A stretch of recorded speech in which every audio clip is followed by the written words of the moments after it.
And that's it confirmed. So start taking the surveillance for this meeting of the Council being held on the 22nd of September 2021. I can see you're here, Councillors Allison and Anderson. Councillor Bradley, I understand he wasn't executive, so I'll take apologies for Councillor Bradley. Councillor Brogan. Sorry,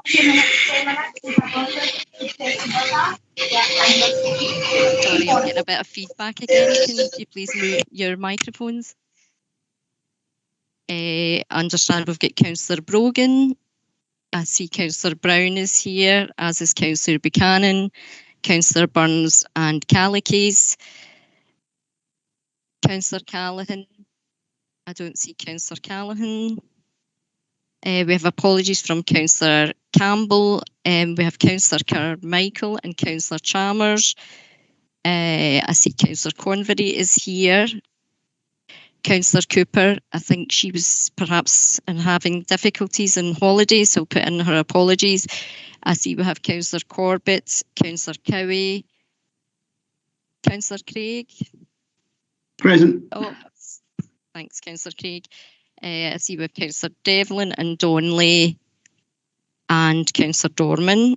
We have Councillor Dryborough, Fagan, Faulkner, Ferguson, Fulton, Gray. Do we have Councillor Greenshields? Don't see Councillor Greenshields.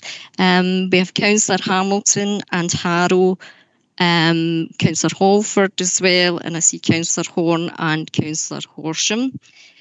We have Councillor Hose and Councillor LeBlond. Do we have Councillor Lennon? Yeah, I can see you're there, Councillor Lennon. Apologies. We have apologies from Councillor Lockhart. I see we have Councillor Logan and Loudon. Councillor Lowe. Oh, yeah, I can see you're here, Councillor Lowe. We have Councillor MacDonald and Marsh and McAdams. The Provost is here. And I see we have Councillor McClymont. We have apologies from Councillor McCreary. I see Councillor McGavigan is here, as is Councillor McGeever. Councillor McGuigan, I see you're here too, as is Councillor McLaughlin and Councillor Miller. Councillor Nealon is present. We have apologies from Councillor Nelson. I see we have Councillor Nugent. Councillor Razak, are you still with us? I know that he had to perhaps leave the meeting. Councillor Razak? Yes, I'm here. You're still here, thank you. We have Councillor Ross and Councillor Scott. Councillor Shearer, I see you are here. Councillor Stevenson. Okay. Councillor Thompson is here. Councillor Walker. Councillor Warto, Councillor Wark, Councillor Watson, and we have Councillor Wilson. Have I missed out any other councillors that are present? We also have a number of officers present, and I'll now pass you back to the Provost to deal with today's business. Thank you. Thank you, Susan. Item 1, declarations of interest. Are there any declarations of interest, please?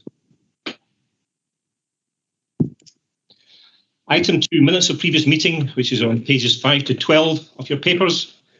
The minutes of the meeting of the South Lanarkshire Council held on the 20th of June 2021 submitted for approval as a correct record. I move the minutes as a correct record. Agreed. Second, Chair. Thank you, Councillor Craig. Item 3, minutes of Risk and Audit Scrutiny Committee, 3rd of March 2021, pages 13 to 18. The minutes are submitted for information. Can I ask that members note the minutes, please? No. Agreed. Thank you. Agreed. Thank you so much. Item 4, Deputy Provost vacancy, pages 19 and 20. Can I invite Geraldine McCann to speak to this, please?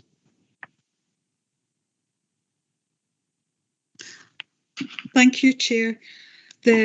As members will see from item 5, there is a vacancy in the role of Deputy Provost, and members are being asked to consider the options for that post. The background is set out in section 3 of the report on page 19, that the former Deputy Provost advised of her intention to resign from the post at the last council meeting. The options available to the council for the post is that, given that there are only 2 scheduled full council meetings before the end of the current council term, and that is the 1st of December and the 2nd of March 2022, and the cost of to the public purse of filling that, the council can choose that the position remains unfilled, or if the council wishes to receive nominations, then nominations can be sought at this meeting to fill the vacancy. Thank you, Chair. Thank you. Thank you, Geraldine. So in terms of option 1A, which I'll remind you is, given there are only 2 scheduled full council meetings for the end of the current term, and given the cost of the public purse, the position remains unfulfilled. Is there any member otherwise minded to 1A?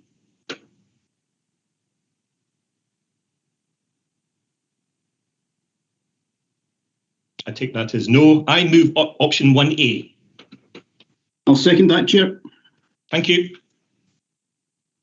Item 5, recommendations referred by Executive Committee, Annual Investment Report 2020-21 report to be tabled. Can I check that all members have a copy of the tabled report with the clerk, who will circulate via the function of the chat facility as well as by email? I've circulated the email, Provost, yeah. Thank you so much. Are there any questions or comments, please?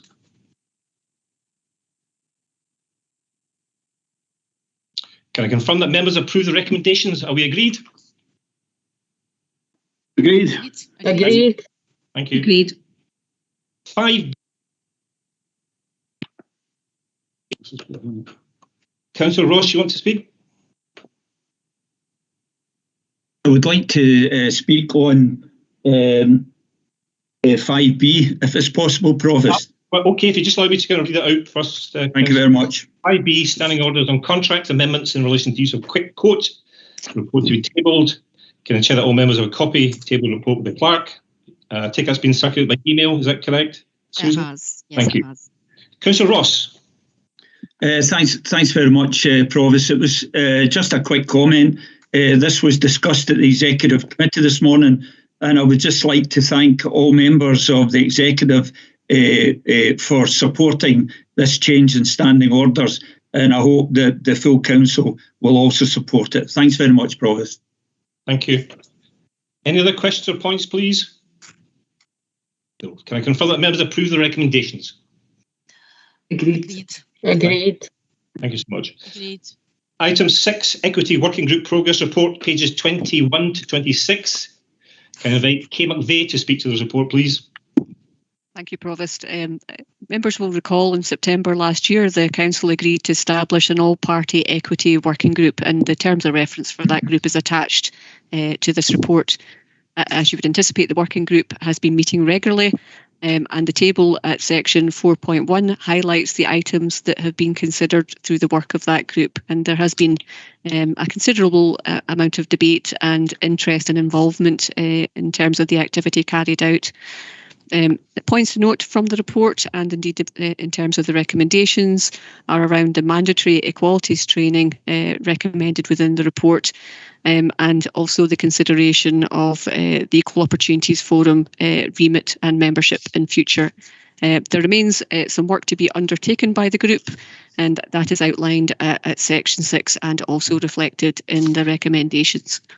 So taking you back to those, the recommendations are that the work undertaken be noted, that consideration be given by the Council at its statutory meeting in May to look at the membership and remit of the Equal Opportunities Forum, that the feedback from the Equity Working Group focus groups be used to review our practice round about recruitment, and the mandatory equalities training be introduced for elected members and officers, and that the Equity Working Group continue to meet in the final cycle of committee meetings ending in March to allow the group to undertake the remaining tasks that are outlined at paragraph 6.1. Thank you. Thank you, Kay. I'm going to invite questions and comments. I'll take Councillor Razak first, please. Thank you. On 23rd of September 2020, the Council agreed for the establishment of this all-party equity working group. The motion was proposed by myself, seconded by Mark McGeever and fully supported by Monique McAdams. And we were tasked to consider the officer's report on recruitment disparities between white, black, Asian, ethnic minority BAM applicants, investigate and identify sources of inequality, develop consensus on effective ways to address them, and recommend measures to ensure equitable treatment to Council. To date, the work by the officers and the group members from all parties has been excellent, and appreciate the input of Eric Halford, Mary Donnelly, Monique and Mark, who have made this very productive and proactive. Very short background to this is that for over 7 years I've raised concerns about the recruitment statistics for applicants of ethnic minority background. In simpler terms, ethnic minority candidates seem to be less success rate of obtaining jobs with South Lanarkshire Council. We wanted to have a full picture of what the recruitment process is in South Lanarkshire Council, and also work on questions for the BAME community survey. We then received presentations such as positive action versus positive discrimination, the language of diversity and unconscious bias. We put forward the recommendations which Kate has spoken about. This group is a work in progress, and we are aware that this has just started and more needs to be done. There have been misconceptions about the recommendations, and to be clear, we're not asking for positive discrimination or preferential treatment for ethnic minorities. We're looking for equity. With the information received, it is clear that we have more work ahead of us, and communication is one of them. Finally, I would like to add that the recommendations were agreed by the full group, and politics were strictly kept out of this group. We have a long way to go, but we have come a long way as well with everything we've done so far, and I can only thank that group for all their help and the work they put into this. Thank you. Thank you, Councillor Razak. Councillor Donnelly, please. I would like to concur with the comments that Kay's made, and also what Mo has just said. I think this has been an outstanding working party. A lot of work has been put in, and the role of the officers has been second to none in helping this project going along in order to gather the information and the facts. I do agree there is still work to be done, and it would be advantageous to the Council if the working party gets that time up until March 2022. Then we can go forward with the moving into the equalities, the Equal Opportunities Group. But one of the things that did come to light was that the Equal Opportunities Group has papers that were presented to it, which were from the officers, whereas the Equity Group was instigated by the members on the Equity Group. So that's a wee learning curve that we've learned, and we will take that into the Equalities Group, where we can direct investigations and work that needs to be happening in order to strengthen the Council going forward. Recruitment is certainly one to show that's been highlighted, the weaknesses from the BAME community. And I think we do need to enter into discussions with them to see how we do get that right in the future, to make sure they are being recruited and we increase that number. So without any more to say on it, I would commend the paper and hope Council supports it. Thank you, Councillor Donnelly. Councillor Bert Thompson, please. Thanks very much, Provost. I'd just like to say that all the committees, and I've been on every one of them in this council, the Equal Opportunity Forum is probably the most rewarding and eye-opener. I have brought things to the forum as chair myself without any recommendations from officers, but any time I've asked an officer, fully supportive, and I'd like to thank them, as indeed every member of the forum for any political group have always contributed well, so I thank them for that as well. The subject, equal opportunities, the BAME community, an example, an eye-opener for me was out of 5,000 on average police in Scotland. There are only 500 you consider a rank a sergeant or above, and other things came to light. The other day, for example, we had a disability. It's shocking amount of buildings that are not accessible to people with disability, and also the women's group speaking, and the facts, and that was shocking as well, that 3 and 4 women will be assaulted in their lifetime, and that. So it's very informative, and it's very worthwhile for the members to have a wee look at the YouTube that video. I'd like to support Mo. If he wants to come aboard with us or discussions, that'd be great in the forum. If he feels it's important to explore avenues and to continue his work equally, I know speaking to Mo personally as a friend as well, it means a lot to him, and he is doing a good job. So either way, I would support it. Thanks for the time, Provost. Thank you, Wilson. Councillor Mark McGeever, please. Thanks very much, Provost. I won't repeat what's been said. I can cover pretty much all of it, I think, actually. I just want to put on record my appreciation for the way that members of the different parties have played a constructive role in the group's work, and also for the chair's efforts. Mo's really went above and beyond to make sure that everyone's heard, that there's consensus built, and different points and concerns about unfairness are all considered properly. Having spent a few years asking awkward questions of officers on this, I think it'd be churlish for me not to put across my appreciation for how they've approached the working group. They have provided a lot of support, and hopefully it will really pay off, and it is appreciated. I think, as has been said, really, that when the work of the working group is complete, it will never be a solution for every issue, but what it hopefully will be is a very solid foundation for the next council and for councils in future to continue to build on. And I really hope that will make a lasting difference, and that continuous improvements will be. Thanks. Thank you. Councillor Eric Halford, please. Thank you, Provost. I'll keep it brief because a number of people have said a lot of good things already. I think this has been a very good group. It's been very useful. It's looked into a lot of issues that are very, very important. But as well as thanking Mo for getting all this together and make it work, I think I should also say that one thing that's come out of it is that it appears that South Lanarkshire Council is in fact a very good employer. That probably doesn't need said, but it's always very easy to pick out the problems and see where we're going.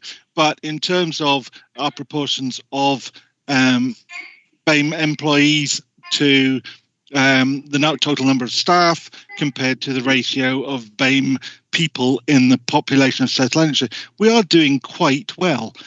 It would be very complacent to say we're sorted because the raw numbers are there, but it is true to say that it is clear to say that South Lanarkshire Council is a very good employer, is very good in their recruitment system, and really we're tweaking it to try and make it perfect, but it's already very good. So to all the people in personnel, to Kay and everybody else, I think, one thing we've discovered is that we're actually doing quite a good job. So thank you very much. Thank you, Councillor Horford. Councillor Monique McAdams, please. Hi, thanks, Chair. All of the protected characteristics are important and each needs proper consideration, and that's able to be done through the Equalities Committee.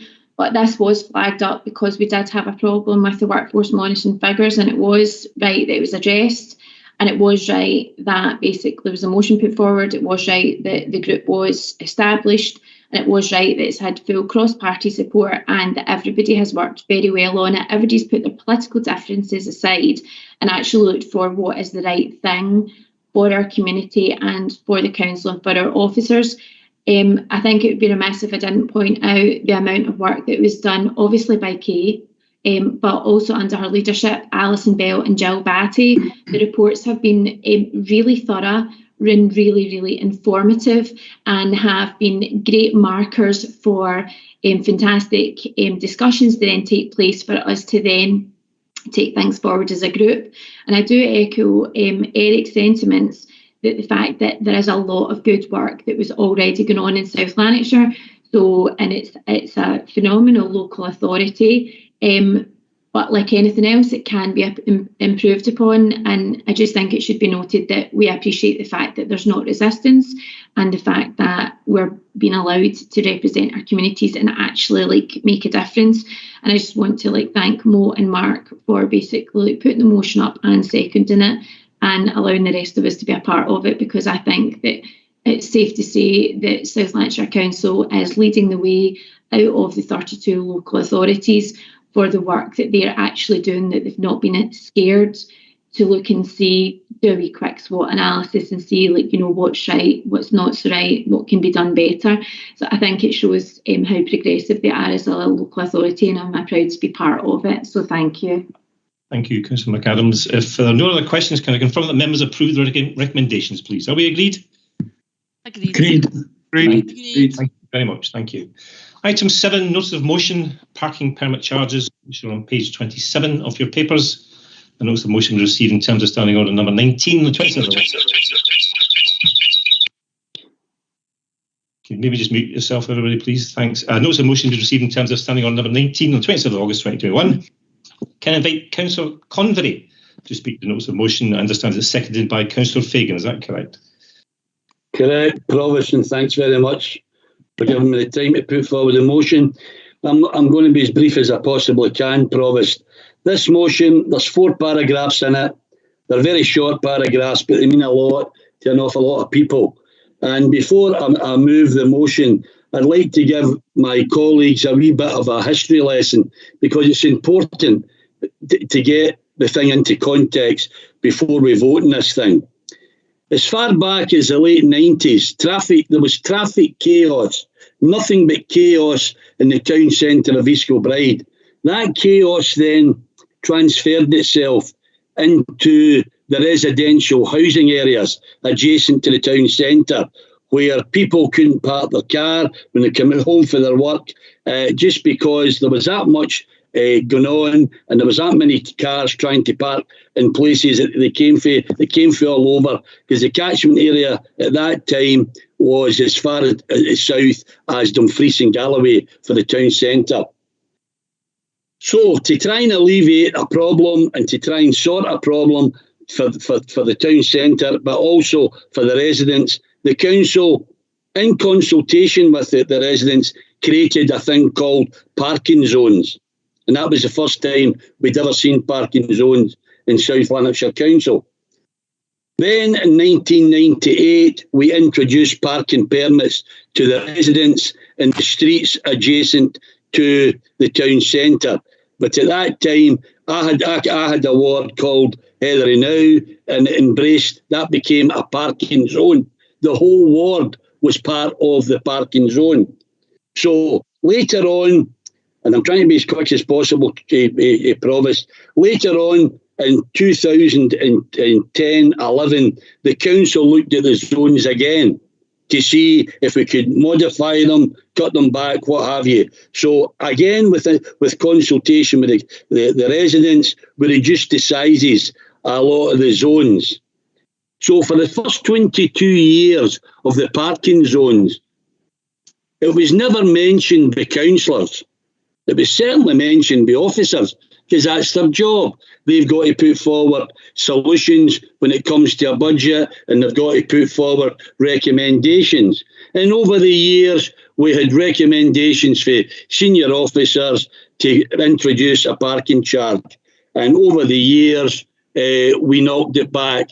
And there was a total consensus that it was knocked back. No political party argued for them, and no political party introduced them. So we moved forward to the budget of last year, and the budget last year, once again, as it was the year before, the parking charges come up again. And I don't blame any officer for what they've done. That's their job. They've got to try and make the savings that they're asked to make.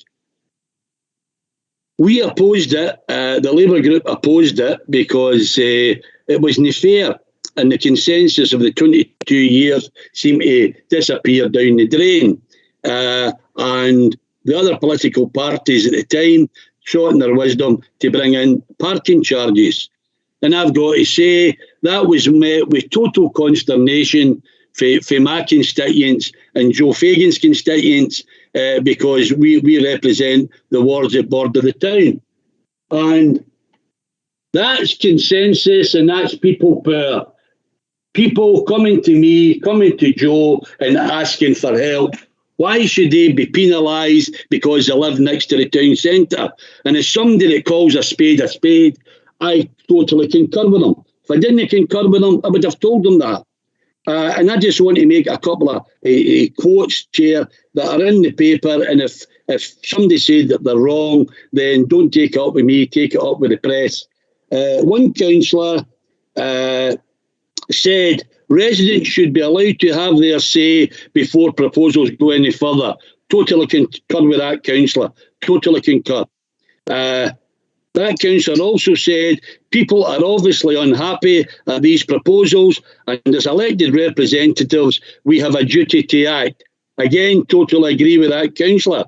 The sad thing about it is, and it is a sad thing, that councillor then went and voted to put in parking charges, and that councillor was up until 5 minutes ago the Deputy Provost of South Lanarkshire Council, Councillor Stevenson. So there's a bit of contradiction there. And this is not having a go at Calais. This is actually giving people the facts. And in 2010-11, yes, there was a proposal, because again, my friend John Anderson quoted me in the press as saying we weren't opposed. At no time did we ever argue to introduce parking charges. That is a fact. Yes, there was a proposal put forward to introduce parking charges, and that went where it should go, into the bin. So when I move this motion, Chair, I do it on behalf of my constituents who are now being penalised because where they stay in East Kilbride. It's no fair, and I would ask any right-minded councillor sitting listening to this today to please put your hand up, support the motion, and let's get rid of this tax on people that they don't deserve just because of where they stay. Thank you very much for your time, Provost. Thank you, Councillor Convery. Councillor Fagan, do you wish to speak and can confirm that you are seconding this motion? So yes, Provost, I can confirm that I second the motion. I don't know if you would like me to speak now, or alternatively wait to see how the debate proceeds before speaking, Provost. I'll take your direction in that. You can just go ahead and speak, Councillor Fagan. Okay, no, thank you, Provost. In my ward, residential parking zones were a response to the imposition of parking charges by the owners of East Kilbride Town Centre many years ago, as were charges in the village. The effect of town centre parking charges was to displace vehicles into the surrounding area, where it was not just inconvenient to locals, but also unsafe. Problems were therefore not ones of the residents making, and today there are additional factors to consider locally, such as a lack of parking capacity at East Kilbride train station. The issue of how the scheme is funded has been addressed before. There were proposals to introduce charges 10 years ago.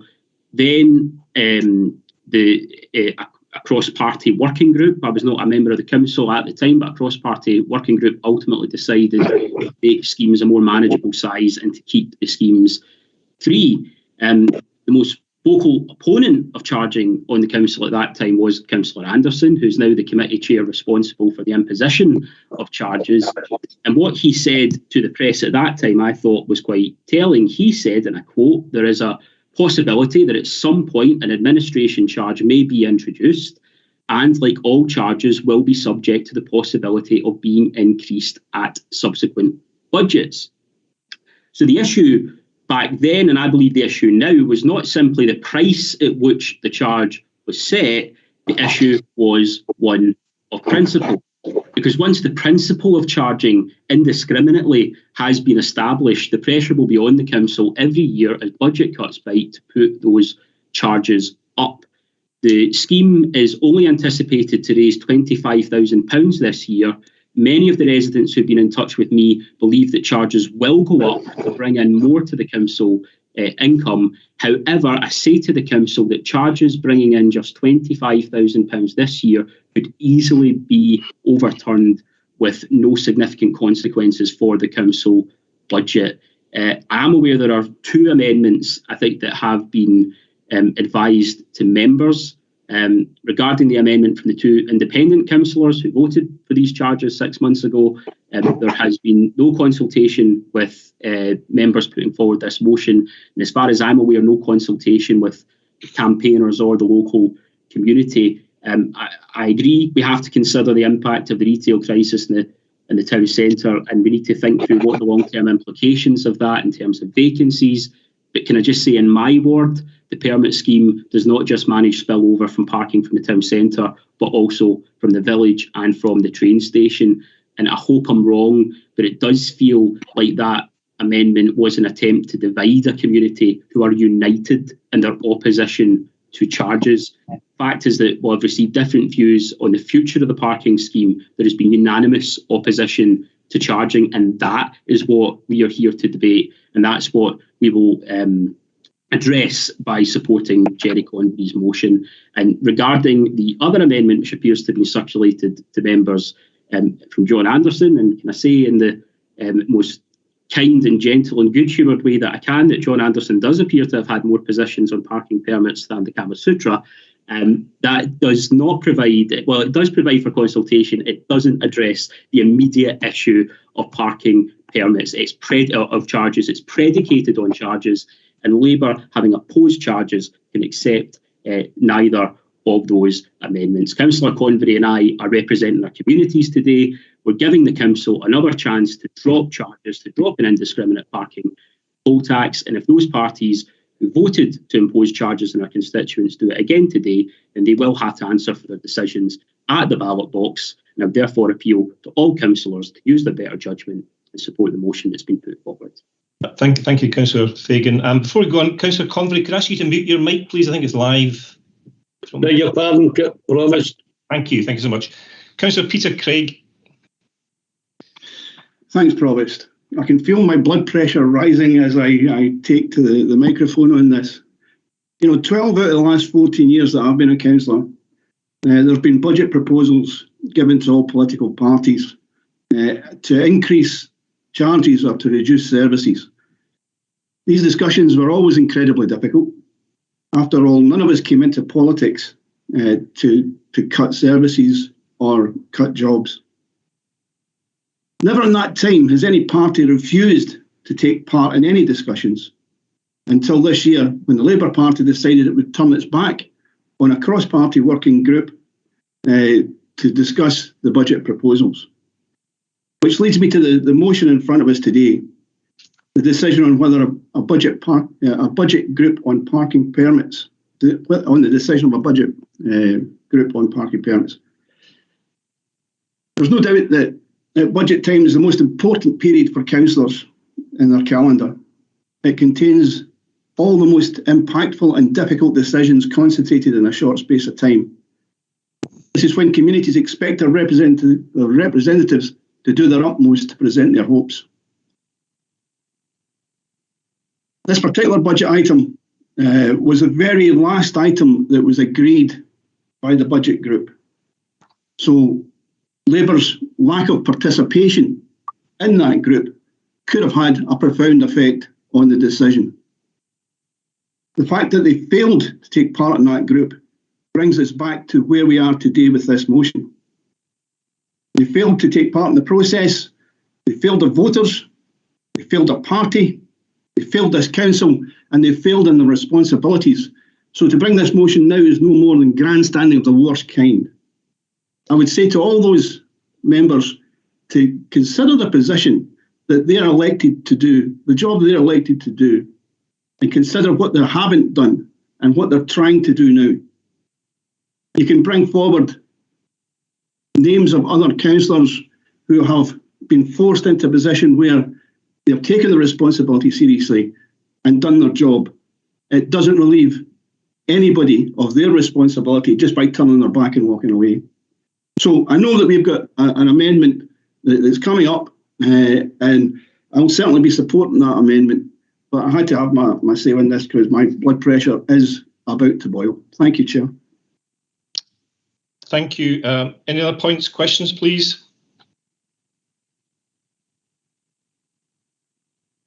Amendments, please. Who's putting that forward? Councillor Wardhaw. Yeah, my problem with this motion is it's a practical one rather than opposition to the idea of eliminating the parking scheme. I think it's quite a simple issue. Things have changed since the parking charges were brought in, and I've noticed it in a small way in my street. I'm 300 yards from the town centre roundabout. 5 or 6 years ago, we used to have half a dozen cars that would park in our street to work at the town centre. Those cars disappeared a long time ago. The business in the town centre has now moved. Retail business has dropped considerably. A lot of the business is now hospitality, informal restaurants, whatever, which tends to be more an evening and nighttime activity. So I don't see that we can longer justify the scheme for residence permits as it is just now. It's also the element of fairness. I think it's unfair for a resident who doesn't have a vehicle but has to pay for a parking permit because otherwise they can't get visitors. That seems to me to be a bit iffy. So my motion, or my amendment, was to eliminate some of the stuff that's in there. There's been blame about budgets and who voted for this and who voted for that. And to me, this is not an issue about that.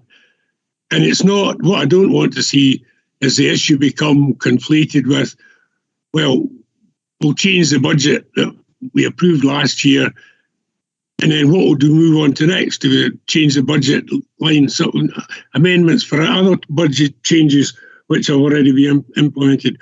I wanted to keep it quite clear, quite simple. It's unfair, it's unnecessary, and I think the charges should be removed. And the most convenient date for that to happen would be the 1st of April next year. That would remove it from, or this amendment would remove the parking permit charges considerations from budgets altogether, and I would move that amendment. Thank you, Councillor Wardhaw. Do you have a seconder? Provost, Councillor Watson here. I'll formally second that. Thank you, Councillor Watson. I understand there's another amendment. Yeah, Chair, that's Councillor Anderson. I've moved the other amendment. And can I just say to Councillor Convery and Councillor Fagan regarding my opposition to things in the past, what I opposed was Labour's proposal to rip off the residents in the parking zones by introducing a charge of £30 for each permit for the first 4 and £40 for each subsequent permit. They were trying to rake in an astonishing £145,000. They then brought it back. That was removed by Eddie through the normal process where we met with Eddie and he agreed at that time it was too much. It then come back at the next election or the next budget, and through again negotiation we managed to talk to Eddie down, and it was reduced and our income was reduced to £60,000. This budget with that in it was actually passed by Labour councillors. So what they need to explain is, if it was fair in 2012 for them to vote in favour of introducing a £25 charge, why do you think a charge of less than 10p a week is unfair in 2021? What I did not oppose was the council's obligation to cover the costs of the services it provides. I was opposed to a Labour council profiteering from the parking permit charge. And in regard to this being described as a tax, would Councillor Fagan and Councillor Convery please tell us how many taxes did Labour introduce during their 25 maladministration years, including their car parking tax?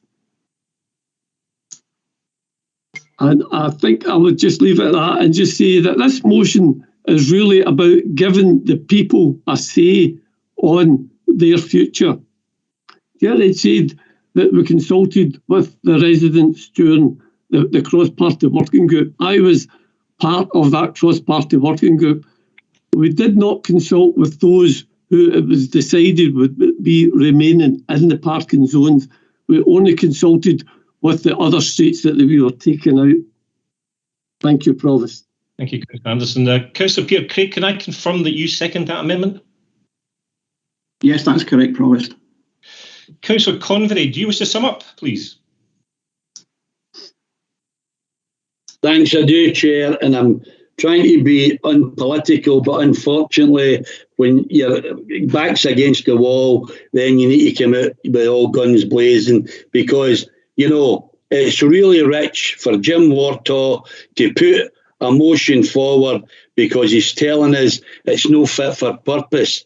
He put that motion forward 2.5 hours ago before this meeting started. You put a lot of thought into it, Jim, I don't think, because at the end of the day, there's still a problem there. And this is another fudge. And, you know, for 22 years when Labour ran this council, we had clear lines of communication. Everything new is about amendments and fudges. Let's stick to the issue. The issue quite clearly, Provost, is constituents within East Kilbride, and I'm not being parochial because Joe Fagan makes a valid point. It's East Kilbride today, and it'll be Larkhall with you, Peter. I hope you're better by that time next week, because at the end of the day, this is going to go out. John Anderson, I'm totally shocked and surprised at, because John knows his back's against the wall, because he's been inundated with people. Quite rightly, John was marching all over the Murray when I was lying down in my bed 10 years ago. Just 2010, I remember it very well. They gave me 3 years to bloody live, but I'm still here. So no way was Labour going to put in £30 parking charges. It's a red turn, John. You know it's a red turn. It was never going to happen. And I would have died in my bed arguing against it, whether it was Labour, SNP or anybody. So don't try and play stupid party politics when you know what you done was wrong. And I'm moving, Chair, and I'm asking SNP councillors, Tory councillors, independent councillors, Liberal councillors to back Labour's motion here today and support people that never asked to be charged. They shouldn't be charged. It was the council that introduced parking zones, and if this doesn't get rescinded, it will be the thin edge of the wedge. And stop telling lies, John, and talk to the real issue. The issue is you're charging people for parking where they live. That's the argument. Let's stick to the arguments. Let's no dissect. Let's no disappear down the hole, arguing about this and arguing about that. Let's get rid of parking charges for the people that we all represent. And I mean, I'll finish in this, Chair. And Peter made the point. Councillors are no, of course, councillors are no forced to vote. Councillors vote on issues. And I wouldn't have voted for the party. So I don't see you were forced to vote to make savings. You were putting forward a budget where you were going to spend an extra £10 million. So don't come away with this claptrap about they were forced to vote, they were forced to make that decision. They weren't forced to make that decision. They made that decision in the full knowledge that it was going to impact in people's lives. That's the bottom line, and that's the criteria we should all vote in. Thank you very much for your time, Provost. Thank you. I understand everybody feels passionate about this, but it'd be helpful if we could maybe just tone it down slightly. That was me in a slight... You've never heard me shouting, Provost. That was me in a quiet voice. Thank you. Thank you. I'm conscious that was the sum up. I'm going to allow Councillor Allison to speak. I think he put his hand up just after Councillor Convery spoke.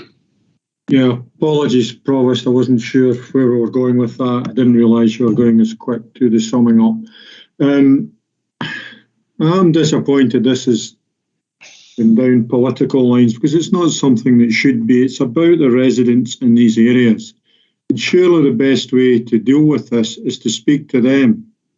Do they want the protection of a registered parking zone, if you like? And how is that to be dealt with? Surely we're far better going down a line of consulting with them and then coming back to the area committee, so it's local people taking local decisions. Surely that's what we should be doing. And are any of those who are putting an amendment or the motion forward willing to follow that line? Thank you, Councillor Allison. Thank you very much. Can I ask the clerk now to take us to the vote, please? Chair, do we not get summing up before? Because I'd like to respond to Alison for a start and say, yes, we'd be more than willing to bring back the result of the consultation, which we are promoting in our motion or our amendment to the area committee. I'd also like to sum up on it if I could, Chair. The person with the original motion gets the opportunity to sum up, Councillor Anderson. Can Susan take us to the vote, please? Okay, thank you, Provost. We have two amendments as follows. As you're aware, we have Amendment 1 from Councillor Wardhaw, seconded by Councillor Watson, and that has been circulated by email to all members. We also have Amendment 2 by Councillor Anderson, seconded by Councillor Craig, and that's also been circulated. Councillor Anderson and Councillor Craig, can I just check with you that you're altering the wording of your amendment to say that a report will come back to East Kilbride Area Committee? Is that correct? Not just the area committee, the area committees. This impacts all over South Lanarkshire. It's not just unique to East Kilbride. It will come back to the appropriate area committees. And I'll agree with that, Chair. Provost, just for clarity, where is the decision-making forum for that then? Councillor. Sorry, who's that directed to, Councillor Watson? I don't know, but I just, Council standing orders, I would question where the decision-making forum is. If you take something to 4 area committees, then each area committee might come up with a different answer. And normally there's a budgetary issue, would go through the executive or I thought community resources first. But I think Alec Allison's point was that it should be decentralised and decisions should be taken at area committees. It's a shambles. Thank you, Councillor Watson. Melody McCann, could you respond to that, please?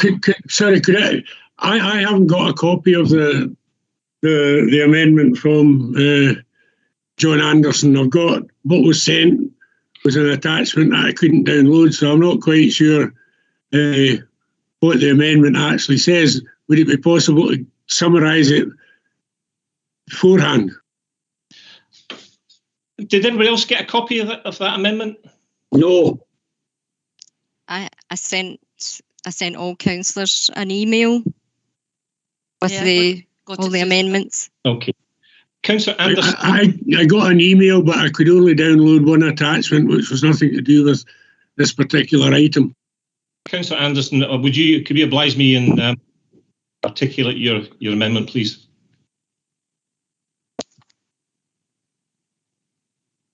You're on mute. I think a clerk could send it out again. I can send it out. Is it just yourself, Councillor Wardhaw, that doesn't have it? I don't know. I didn't get it. I don't know about anybody else.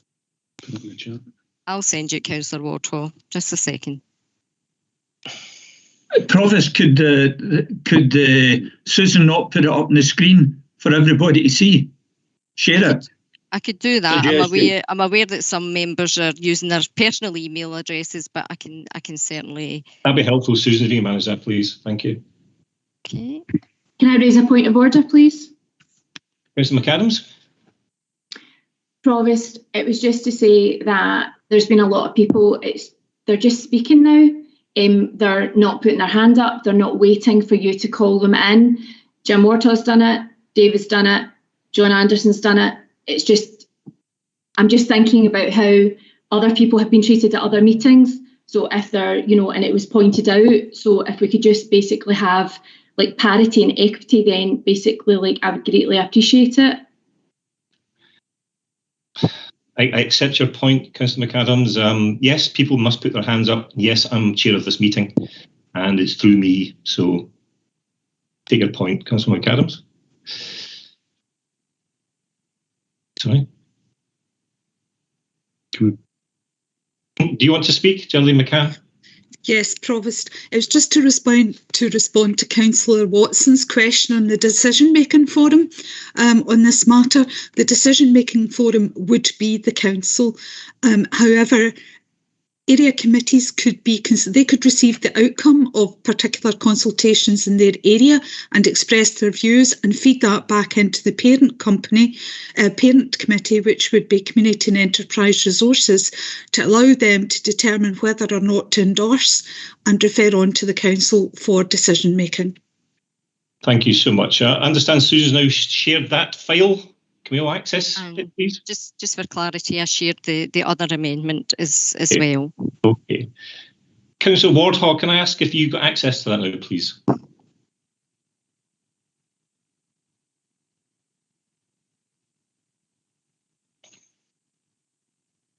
I've had nothing new in.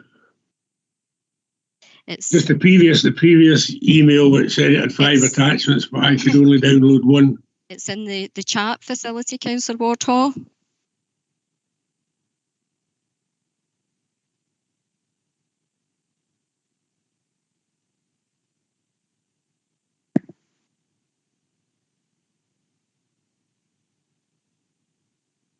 I'll also send you it separately as well by another email, so that's it sent by email as well.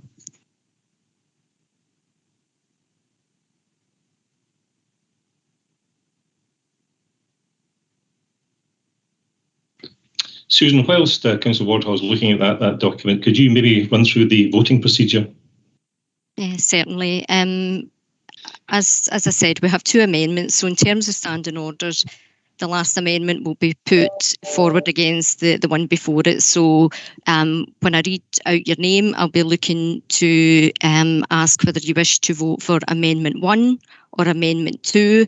Following that process, the successful amendment will then be placed against the motion that's detailed in your papers. Thank you.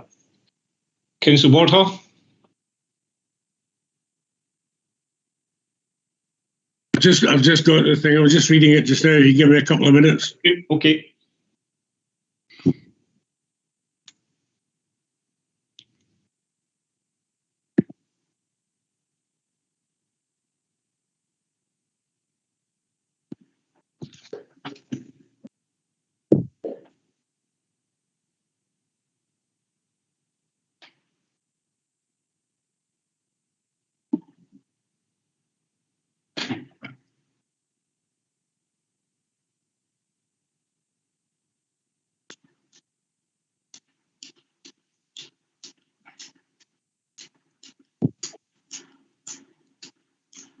Provost?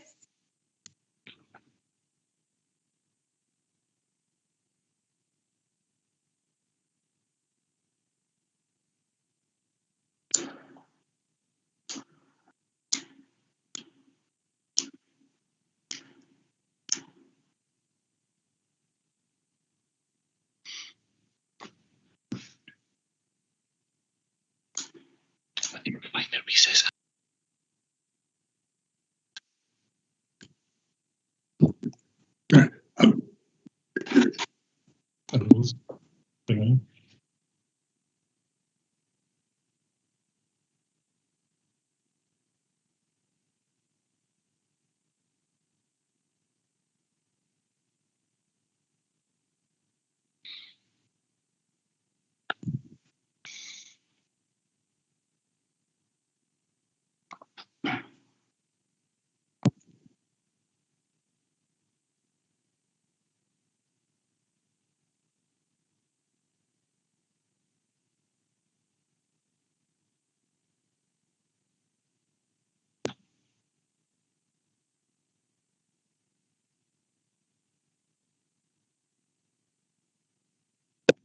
Councillor Wardhaw, can I check you've read the document, please? Yes. Thank you. Before we go to the vote, Susan takes us to the vote. I'll say we're going to have a 5 minute recess after this. So, Susan, can you take us to the vote, please? Thank you, Provost. So, as explained before, the first stage of this vote will be Amendment 1, which is by Councillor Wardhaw and Councillor Watson, and Amendment 2 is by Councillor Anderson and Councillor Craig. So, if we take the first stage of the process first, when I read out your name, can you please indicate whether you wish to vote for Amendment 1 or Amendment 2?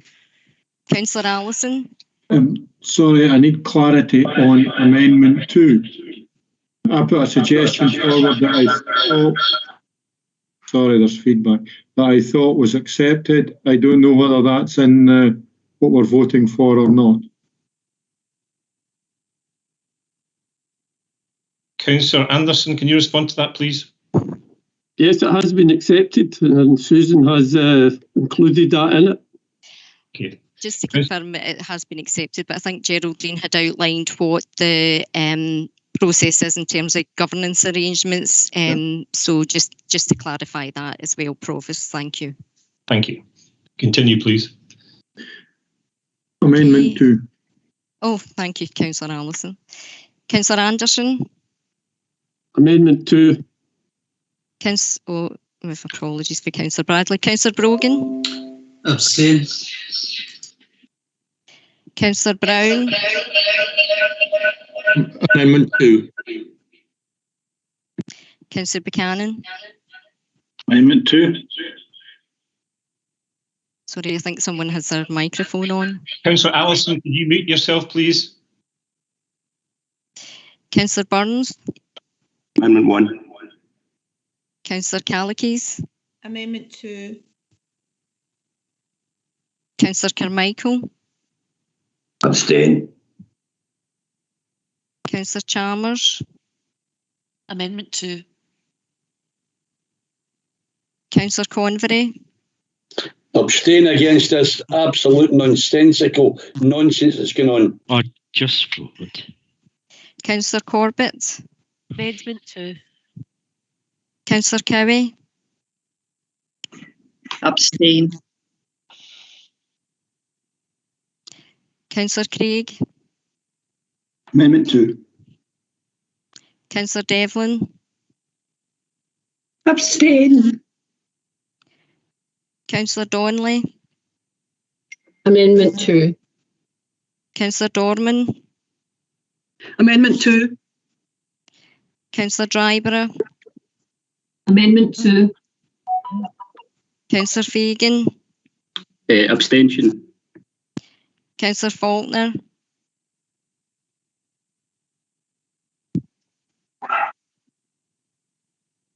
Councillor Faulkner?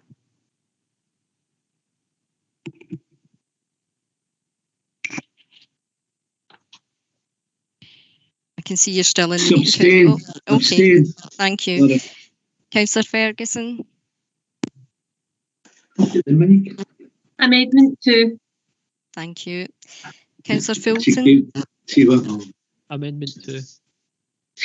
Councillor Gray? Amendment 2. Councillor Hamilton? Abstain. Councillor Harrow? Amendment 2. Councillor Holford? Amendment 2. Councillor Horn? Amendment 2. Councillor Horsham? Amendment 2. Councillor Hose?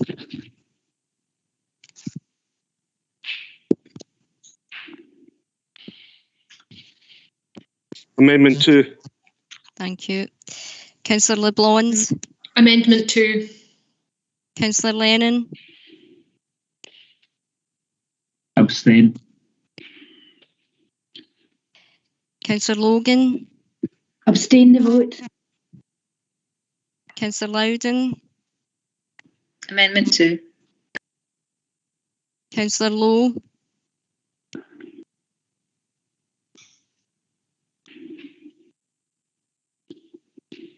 Councillor Lowe, I think you're in mute.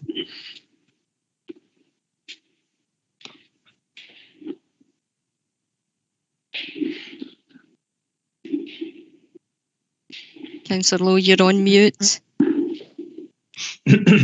I'll come. I'll come back to Councillor Lowe. Councillor MacDonald. Amendment 2. Councillor Marsh. Amendment 2. Councillor McAdams. Abstain. Provost. Amendment 2. Councillor McClymont. Abstain. Councillor McGavigan. Amendment 2. Councillor McGeever.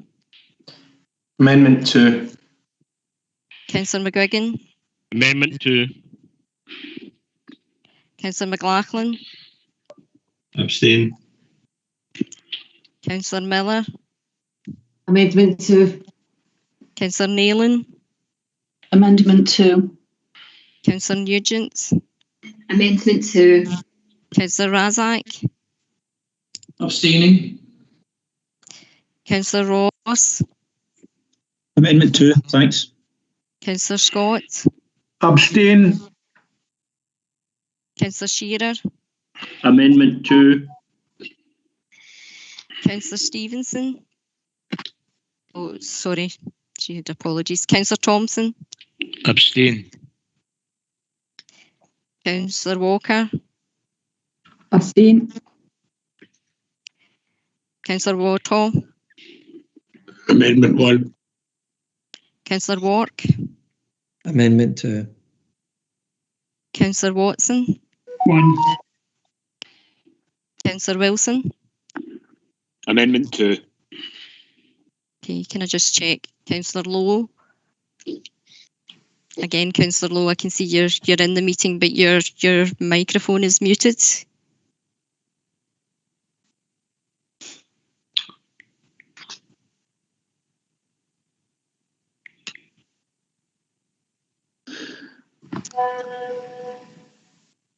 Okay. Oh, okay, Councillor Lowe. Do you wish to vote for Amendment 1? You're abstaining. Thank you. I'll just tally that up.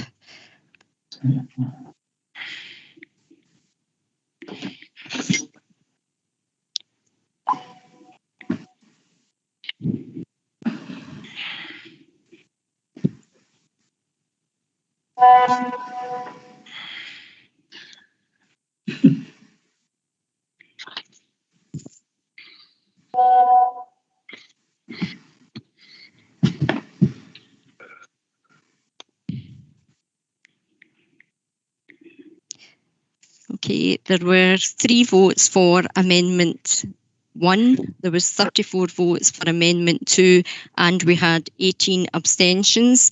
Amendment 2 will now be placed against the motion. So when I read out, it will be for the motion or the amendment now. So is everyone clear with that before I move to the next stage of the process? Okay, Councillor Allison. 2. Motion amendment. The amendment, thank you. Councillor Anderson. Amendment. Councillor Bradley. Oh, sorry, apologies from him. Councillor Brogan. Motion. Councillor Brown. Amendment. Councillor Buchanan. Amendment. Councillor Burns. Motion. Councillor Callaghes. Amendment. Councillor Carmichael. Motion. Councillor Chalmers. Amendment. Councillor Convery. Motion. Councillor Corbett. Amendment. Councillor Cowie. Motion. Councillor Craig. Amendment. Councillor Devlin. Motion. Councillor Donnelly. Amendment. Councillor Dorman. Amendment. Councillor Dryborough. Amendment. Councillor Fagan. Motion. Councillor Faulkner. Motion. Councillor Ferguson. Amendment. Thank you. Councillor Fulton. Amendment. Councillor Gray. Amendment. Councillor Hamilton. Motion. Councillor Harrow. Amendment. Councillor Holford. Amendment. Councillor Horn. Amendment. Councillor Horsham. Amendment. Councillor Hose. Amendment. Councillor LeBlond. Amendment. Councillor Lennon. Motion. Councillor Logan. Motion. Councillor Loudon. Amendment. Councillor Lowe.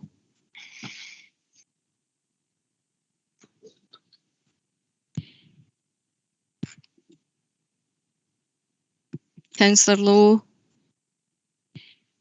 Again, I think you've put yourself on mute. Are you able to give your vote, Councillor Lowe? I'll come back to Councillor Lowe. Councillor MacDonald. Amendment. Councillor Marsh. Amendment. Councillor McAdams. Motion. Provis. Amendment. Councillor McClymont. Motion. Councillor McGavigan. Amendment. Councillor McGeever. Amendment. Councillor McGuigan. Amendment. Councillor McLaughlin. Motion. Councillor Miller. Amendment. Councillor Nealon. Amendment. Councillor Nugent. Amendments. Councillor Razak. Motion. Councillor Ross. Amendment. Councillor Scott. Motion. Councillor Shearer. Amendment. Councillor Thompson. Motion. Councillor Walker. Motion. Councillor Wardhaw. Amendment. Councillor Wark. Amendment. Councillor Watson. Amendment. Councillor Wilson. Amendment. Can I go back to Councillor Lowe? Councillor Lowe, are you able to give your vote?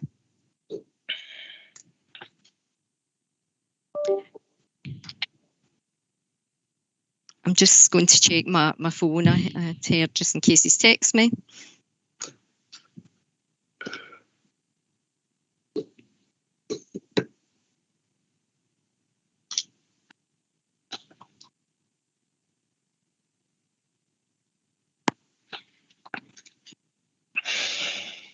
No, I don't have any messages. Councillor Lowe, are you able to? Hello.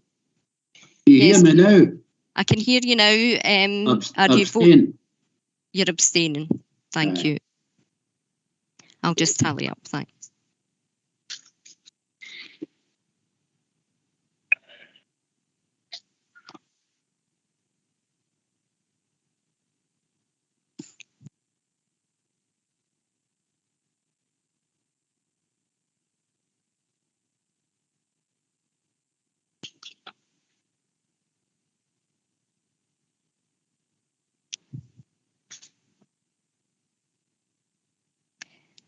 Okay, there was 18 voted for the motion, 36 for the amendment, and we had 1 abstention. The amendment is therefore declared carried. Thank you, Provost. Thank you, Susan. We will now take a 5-minute recess, returning at 1:10. Thank you. Chair, I've got my hand up. Could I ask for some clarity from you before you go off this subject? What's it reference to? It's the reference to just the vote that took place there just now. Yeah, I'd like the chief legal officer to give me some legal advice here. So on the 24th of February this year, the same councillors that voted for the amendment today to put in a parking charge in the parking zones in East Kilbride and elsewhere within the council, that now has been rescinded and it's been overtaken by a new vote today, so the parking charges will not come into effect. Is that correct, Geraldine? Yes or no, please? Councillor Convery, is that a point of order you're making? Yeah, of course it's a point of order, Chair. It's a very important point of order. There was a decision taken by 54 councillors on the 24th of February this year to put in parking charges. Now the same councillors are saying no, we're going out to consult people. Councillor Convery, please stop. Gilly McCann.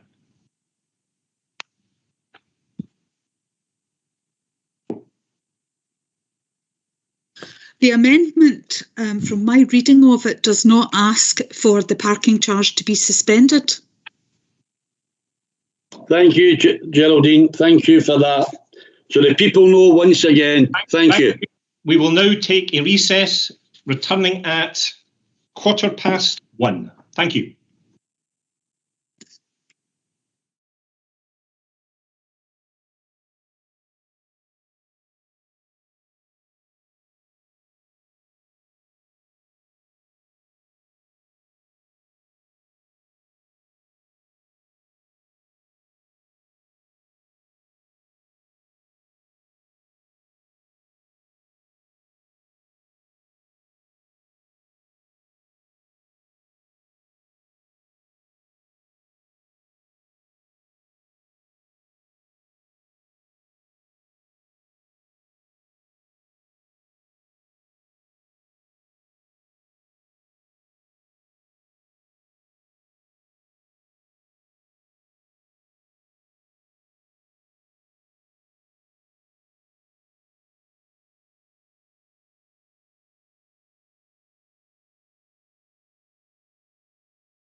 Susan, could you take the sediment again, please?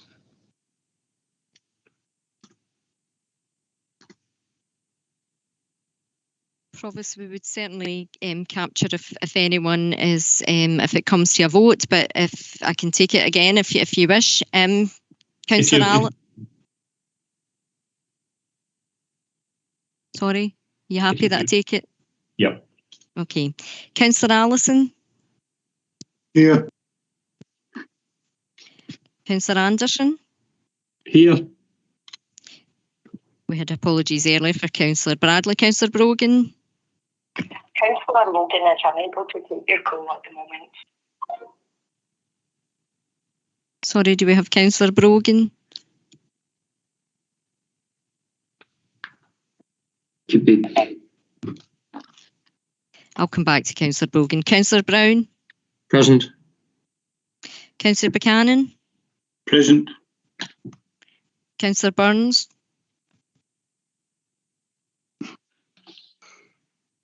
I don't see Councillor Burns in the meeting list. Councillor Callakes, I see that you're here. Councillor Carmichael.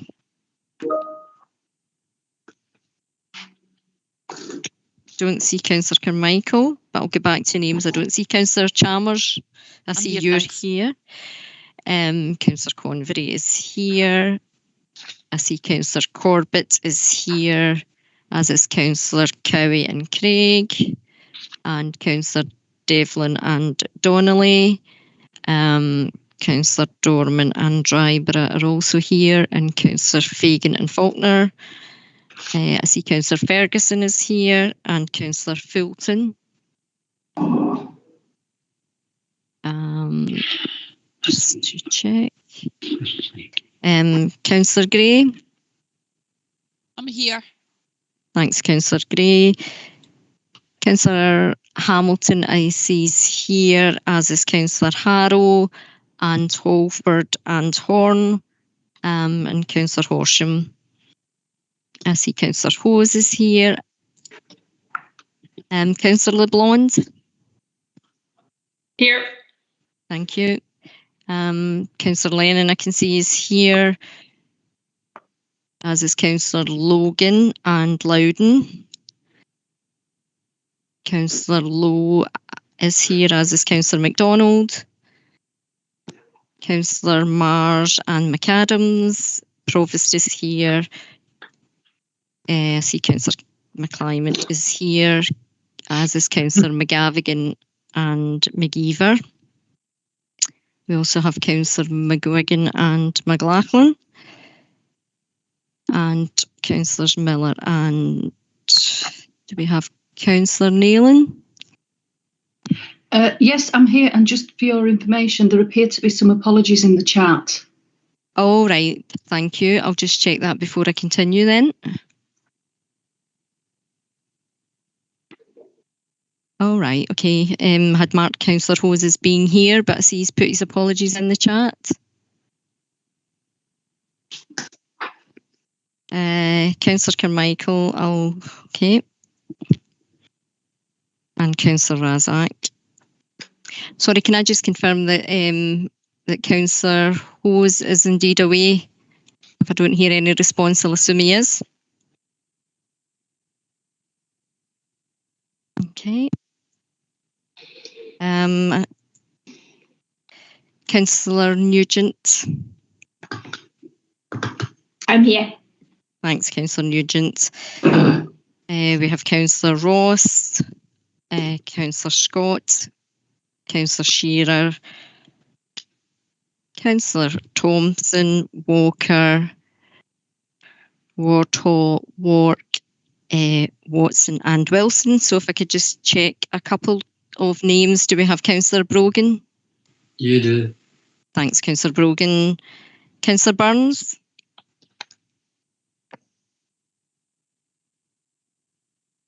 No, we don't seem to have Councillor Burns now. And that's us, Provost. Thank you very much, Susan. Item 8, notice of motion, Teach the Future of Scotland and the Place of the Climate Challenge in Education, which is on page 29 of your papers. I notice the motion received in terms of Standing Order 19 on the 3rd of September. Can I invite Councillor Brown to speak to this notice of motion? I understand it was seconded by Councillor McGeever. Councillor Brown. Thanks very much, Provost. Can I move the motion, Liberal Democrat motion in my name? In a few weeks' time, as you know, the COP26 conference takes place in Glasgow, arguably one of the most important international conferences of the century. It meets, of course, against the background of the growing climate change challenge, a crisis which is, if anything, accelerating in impact every week which goes by. Now, this motion stems from a meeting I had some months ago during the early part of the pandemic, in fact, with local young people involved in Teach the Future Scotland, part of a UK-wide campaign group which campaigns for a higher profile for climate change education in our schools. Now, I hope everyone today will support the broad objectives of the campaign, which is hugely topical and indeed hugely relevant to today's young people who will have to live, for better or worse, with the results of the decisions we are making today and with the success or otherwise of our efforts to combat climate change. And of course, here as often, knowledge is power. Our world is a world of parallel universes where climate change deniers like Holocaust deniers and pandemic deniers and anti-vax campaigners thrive as never before. There are no doubt people who still argue that the world is flat. So when Teach the Future Scotland tell us that only 4% of students feel they know a lot about climate change, that 68% want to learn more about the environment, when 3/4 of teachers feel their training was inadequate to educate, could we change the misprint in the motion, incidentally, on that matter? Then even if these figures are remotely correct, then there's clearly work to be done. Some of this is an issue for national government, and what happens in teacher training, for example, is for the Scottish Government to address.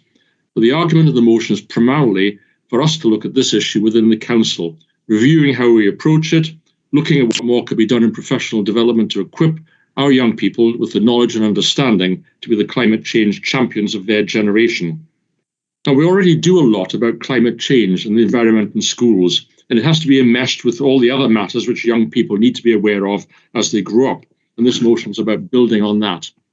An important strand is the direct involvement of young people in the process, with consultation with a panel of school students at its core. Climate change affects young people's futures, but they'll also have a different perspective, different insights, different life experiences to bring to the table. I've had several useful conversations with the Director of Education about this, and I know he's sympathetic to the direction of travel. I understand that useful work is being done with Glasgow Science Centre, focused on sustainability, and that sustainability actions are part of every school improvement programme. None of us, of course, are educational experts as such, which is why I've also asked for a paper to come to the Education Committee.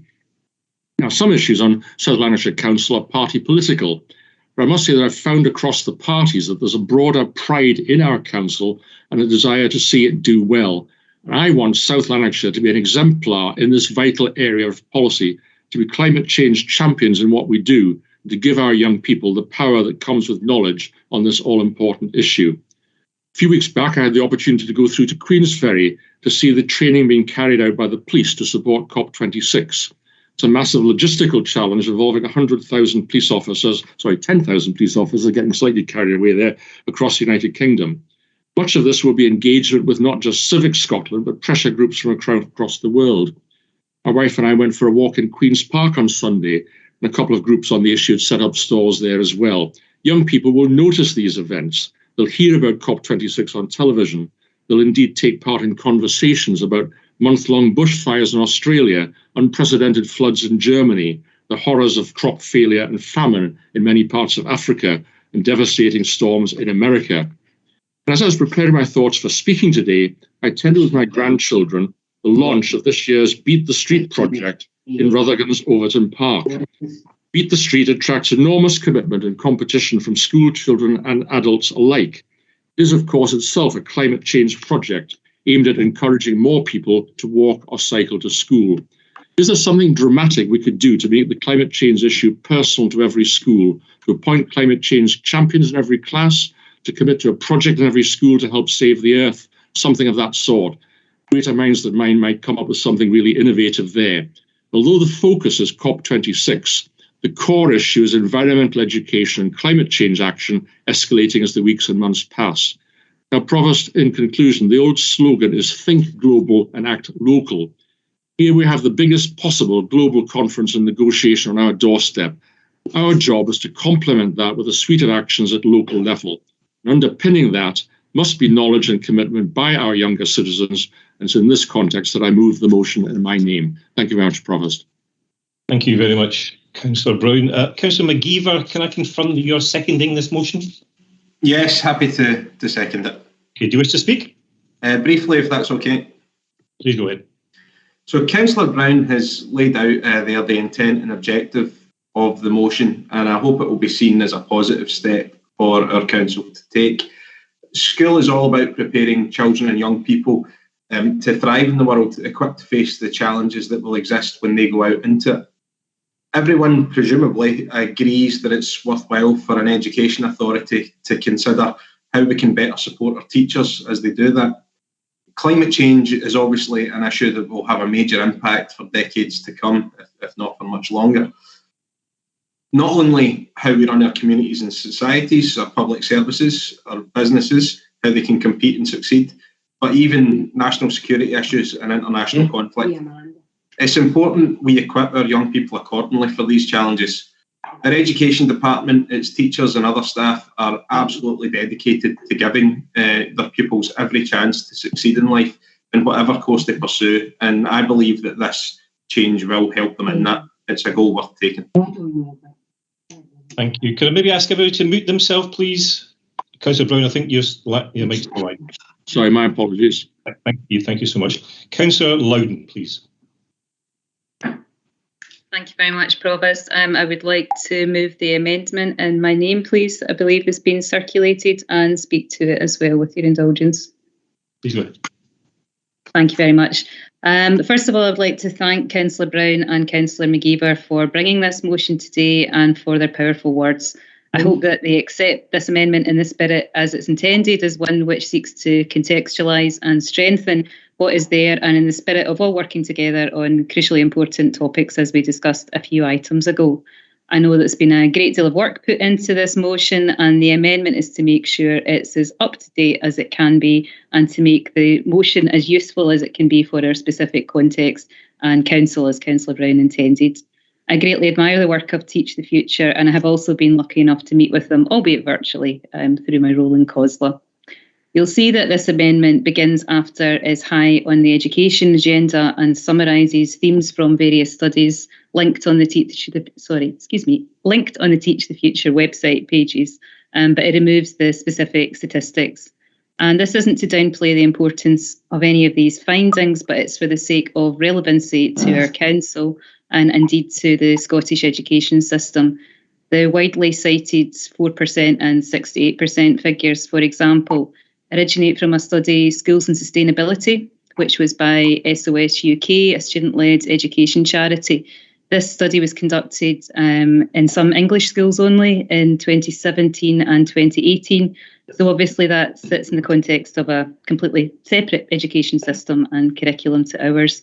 So this amendment seeks to capture the flavour of all of those studies, England-wide, UK-wide and European-wide, which Teach the Future have collated, as they do raise very pertinent discussion points. However, we can't directly transpose the actual statistics in the original motion to our context, and I think it weakens our argument to have them in there.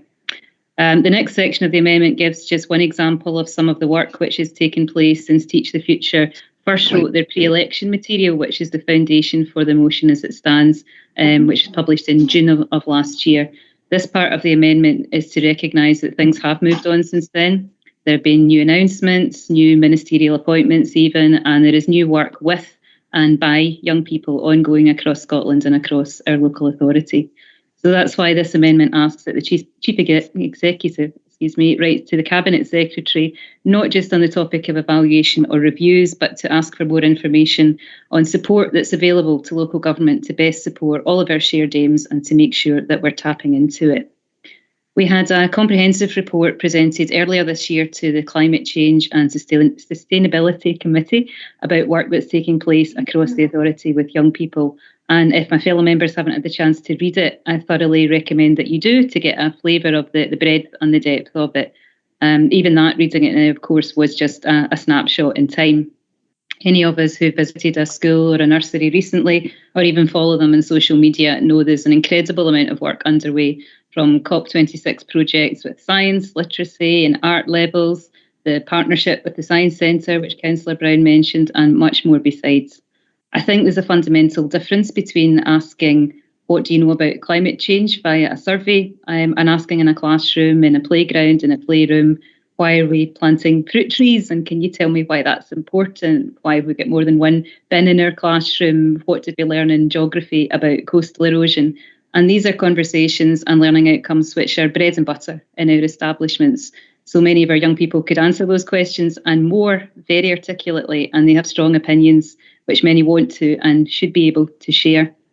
Note that this amendment importantly moves the emphasis from school pupils to young people, because there is work happening across the council, and it's right that we recognise the work of the Youth, Family and Community Learning Service in this area, for example, as well as work which involves other resources and teams, such as the involvement of some of our young people in the COP26 journalism project with support from our comms team, and the work of our equity team to promote the latest campaign, which involves recycling nearly new clothing.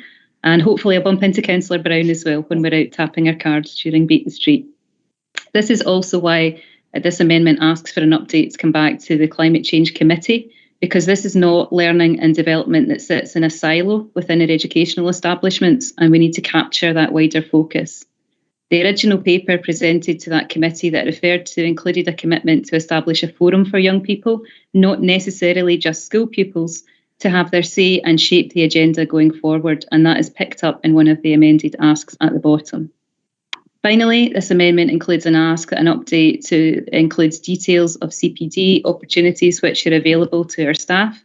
Again, to pick up a very recent example, our brand new Science and Sustainability, I'm going to have to learn how to say that properly, Development Officer has hit the ground running and has been working very hard over the last couple of weeks to promote to our staff cross-authority resources which are available via platforms such as Glow, which provide ideas and best practice for teaching and learning about climate change.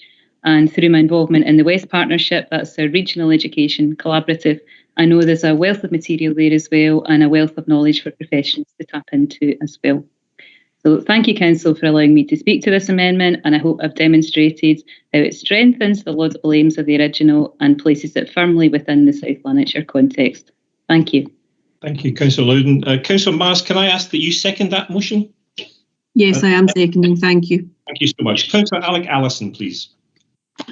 Provost, obviously a very important issue, which is quite clearly why we set up the Climate Change Committee. That is where this needs to be discussed, and I suggest that we move this directly to there where it can be discussed in detail and recommendations made.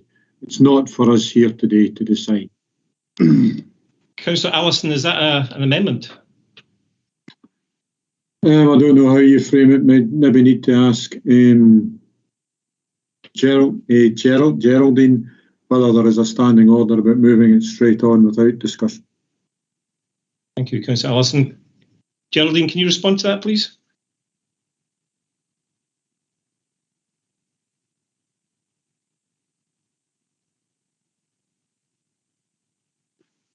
Apologies, Provost, I had got knocked out there and I had to come back in. Councillor Allison could move that an amendment to the motion that it be taken to the Climate Change Committee first for consideration and then brought back if he has a seconder for it. Councillor Allison, do you wish to do that? Yes, I think it will simplify the process greatly, so I'll make that proposal.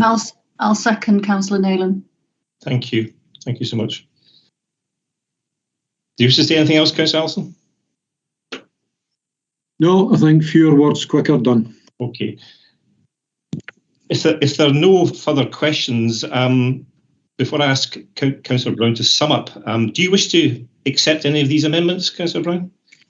I'm prepared to accept the amendment by the administration, but I'm not prepared to accept that by Councillor Allison. Okay, thank you. Do you wish to sum up, Councillor Brown? Yes, please, if I may. Thank you very much for the opportunity to have the debate this afternoon, I should now say. Dealing first of all with Councillor Allison's amendment, let me say immediately that I think that there are some things which are important for the Council to set a signal on. And I think this is one of them. And if we can't actually have at the Council meeting itself a debate on the important aspect of environmental education, I don't know, frankly, what other issues would be suitable for debate at the Council. I do thank Katie for her contribution to the debate and obviously the knowledge and detail she has of the things which are happening across the Council, generally speaking. I think these are important amendments, and I don't disagree with the points that she's made there.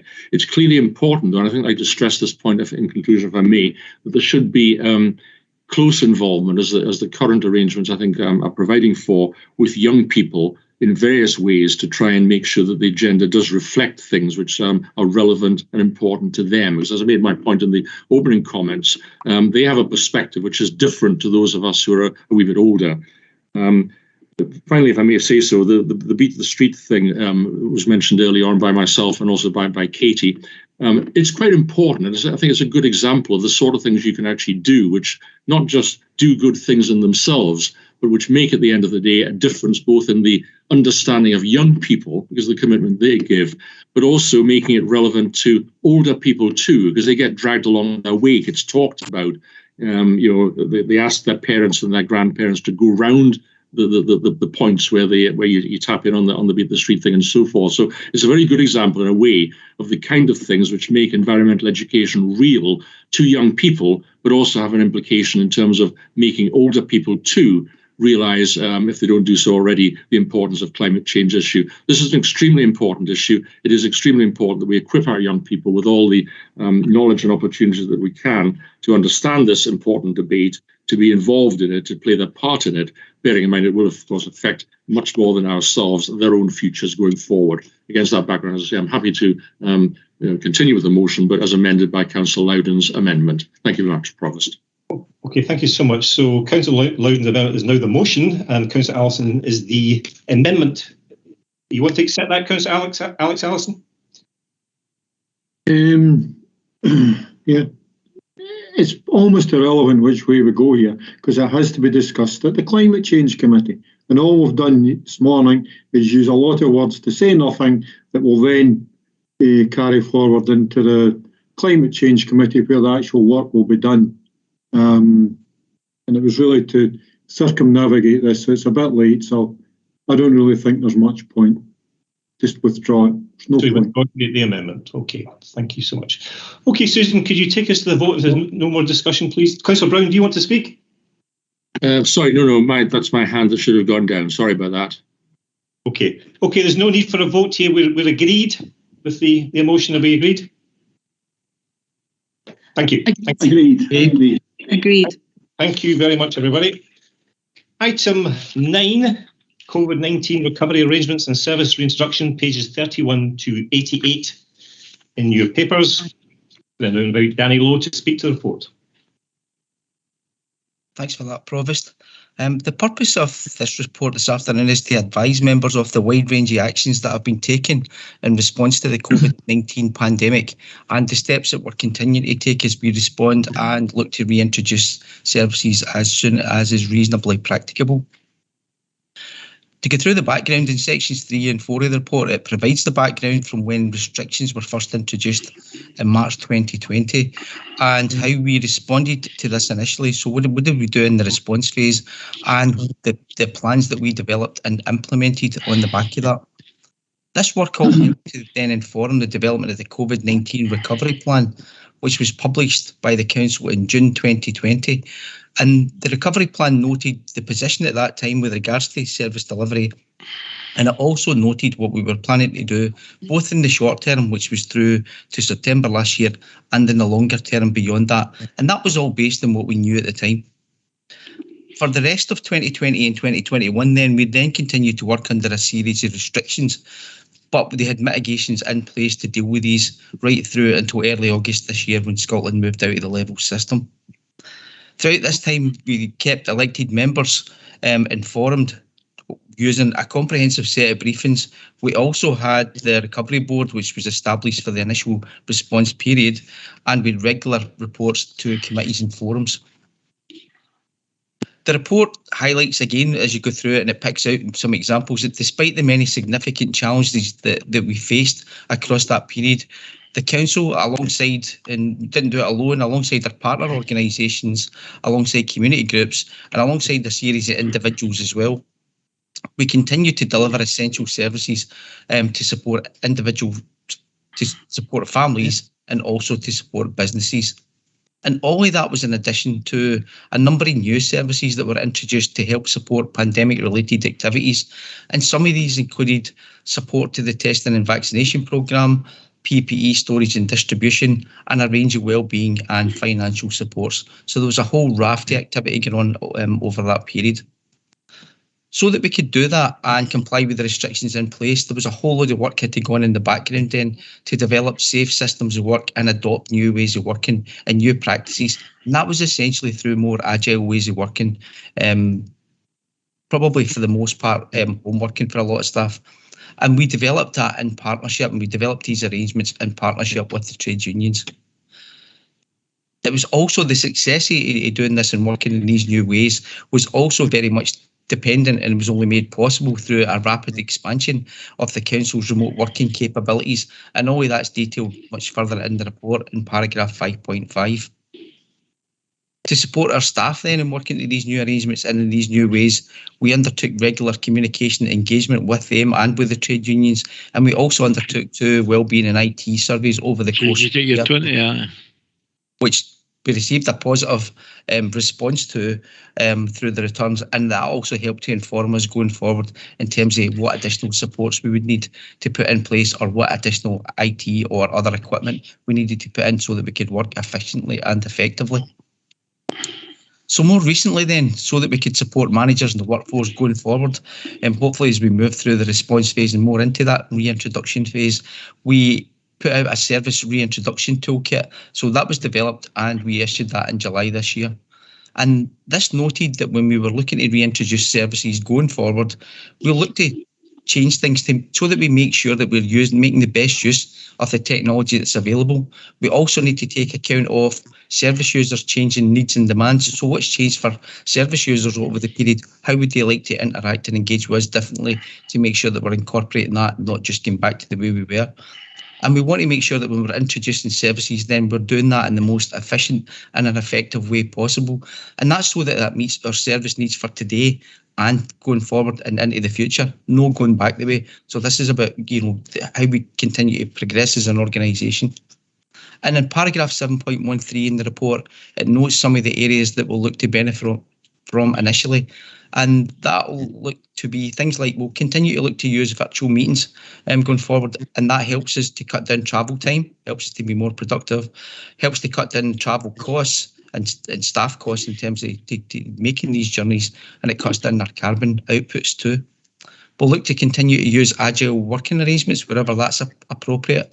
We've introduced some forms of virtual call handling again, and that's proven to be very successful, and again we'll look to continue with that going forward. And we'll also look to make sure that we continue with the good partnership working that we commenced with the community groups, and we'll look to continue to build on that. Appendix 1, which is in the back of your paper today, that highlights the current position, well, the position where we were when the papers were produced 2 or 3 weeks ago with regards to service delivery across each resource, and it also highlights particularly where services continue to be impacted and just changed, or where there's still some issues in terms of getting back to full service delivery. So as we go forward then, it's really important to note that both the ongoing delivery and the reintroduction of services, over the next few months or weeks and months even, that's going to continue to be affected by a number of factors. And even though we're sitting and the public messaging and some perceptions are that things are back to normal now, that they're clearly not, they aren't, and there are still significant challenges to face. Some of them include going forward is, we're continuing to have increasing service demands, and we spoke about that this morning when we went through the executive committee papers, just about the increased demands on our social care services and how that's just continuing to build. We'll There's been rises in COVID infection levels, and again, we'll need to look at that over the course of the winter and assess what that means for our workload, particularly our workforce, particularly if new variants arrive. We have just general winter seasonal absence, so absence tends to be higher over the course of the winter. We've got recruitment of vacancies that are arising just to fill vacancies. There's a potential for industrial action over the next few months. And there's also, again, as we touched on the Executive Committee this morning, there's availability of supplies and materials and potential for price increases, again, that may affect our ability or our aspirations in terms of moving forward. So what that means for us then is that over the course of the winter then, we're just going to have to continue to monitor and adjust our services so that we can make sure that we're continuing to focus on the priorities for the council, which in some instances may mean that we have to step back some of our non-priority services again so that we can focus on the essential frontline services we've continued to deliver over the course of the last 18 months. In section 7, the report highlights some of the opportunities then that our more agile ways of working will bring. And initially, there's kind of 3 areas that I'll look at going through this. We've got office accommodation, and I've highlighted in the report then the first steps we're looking at that is the relocation of staff from Montrose House just in Hamilton, and we're looking to relocate the staff from Montrose House primarily into headquarters in the Magistrate, but also into other buildings where operationally they're best to be placed, and that'll allow us to free up that building to market it. And we've also got partner interest in using some of the vacant space that's became available in Brandon Gate, and that will help us going forward just in terms of reducing the council's commitment to running that building and our service charges. In terms of fleet, which would be the second area, then we'll look over the course of the next few months as we introduce services again to reduce the numbers of fleet wherever that's possible, and we'll look to reduce the sizes of vehicles we're using if that's possible, and we'll also look to transition to low emission options, which ties into the last action we picked up as well, and that's something we're going to have to do. So there'll be 3 strands to that. And the third area that we will look at again going forward is telephony. So again, we reflected in this at the corporate management team yesterday. We've got a whole number of fixed telephone lines in the offices that are not being used. We've got our IT capabilities have enhanced. We've got smartphones, mobile phones and the like as well. And what we need to do is look to rationalise that as best we can and cut down on multiple devices where there's duplication and overlap so that we are communicating in the most efficient manner. I suppose the final point I would just pick up is that everything that I've just summarised there, that will continue to place huge demands on our services over the course of the next few months, and also then huge demands on our workforce who've been working under pretty difficult conditions, I'm sure you'll agree, over the course of the last 18 months or so. What I'd also like to highlight is despite the continued best efforts of our services and the continued best efforts of our staff, there appears to be a general increase in frustrations, and it may well be something that other people are aware of as well, with regards to some frontline services, and that's increasingly leading to some direct abuse of the workforce, which is having an impact on the resilience, and what we need to look is how we're going to continue to keep them motivated and make sure that we continue to keep that resilience up and in place. So in order to try and counter this, then what we're looking for over the period is for service management teams to continue to review the demands that are being placed on the services. We'll then look to see whether we need to adjust these services, if at all, again, so that we can continue to focus on vital frontline services. And we'll also work with the workforce and the trade unions to determine any further supports that are needed for staff over that period too. If there is a need to adjust services going forward, we'll continue to keep elected members informed through the briefing arrangements that are already in place that I spoke about earlier, and we'll also work with PR around any public messaging. Members have just been asked today, Provost, to note the content of this report. Thank you. Thank you for that, Danny. Before we move on to the Chief Executive to say a few words, could I maybe ask Councillor Bert Thompson to mute himself, please?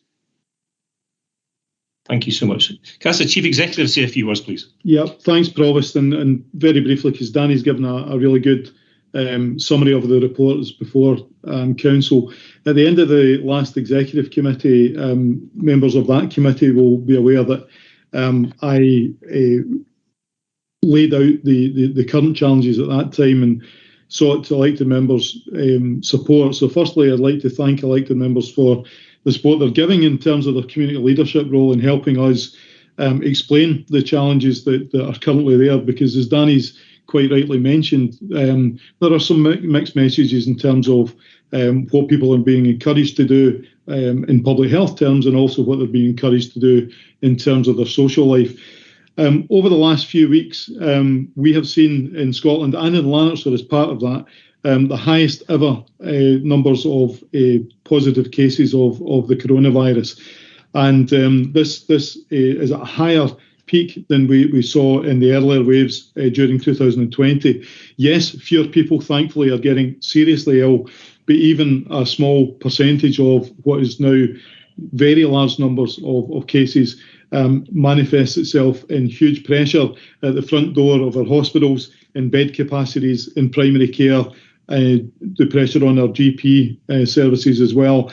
And what we've seen on our side of that health and social care system is a very significant surge in social work and social care demand. And that's at a time when our capacity is significantly impacted by some of these pressures. Just to give members an illustration of that, in terms of the surge across Scotland of demand for social care services, 91% of that is actually manifesting itself from community settings, and 9% in the route through hospitals, which tends to get a lot of the media coverage, but actually 10 times or 9 times that volume is manifesting itself in our community settings. And these presentations are much more complex, representing much more significant needs for those who have been affected over a year and a half and longer during the pandemic.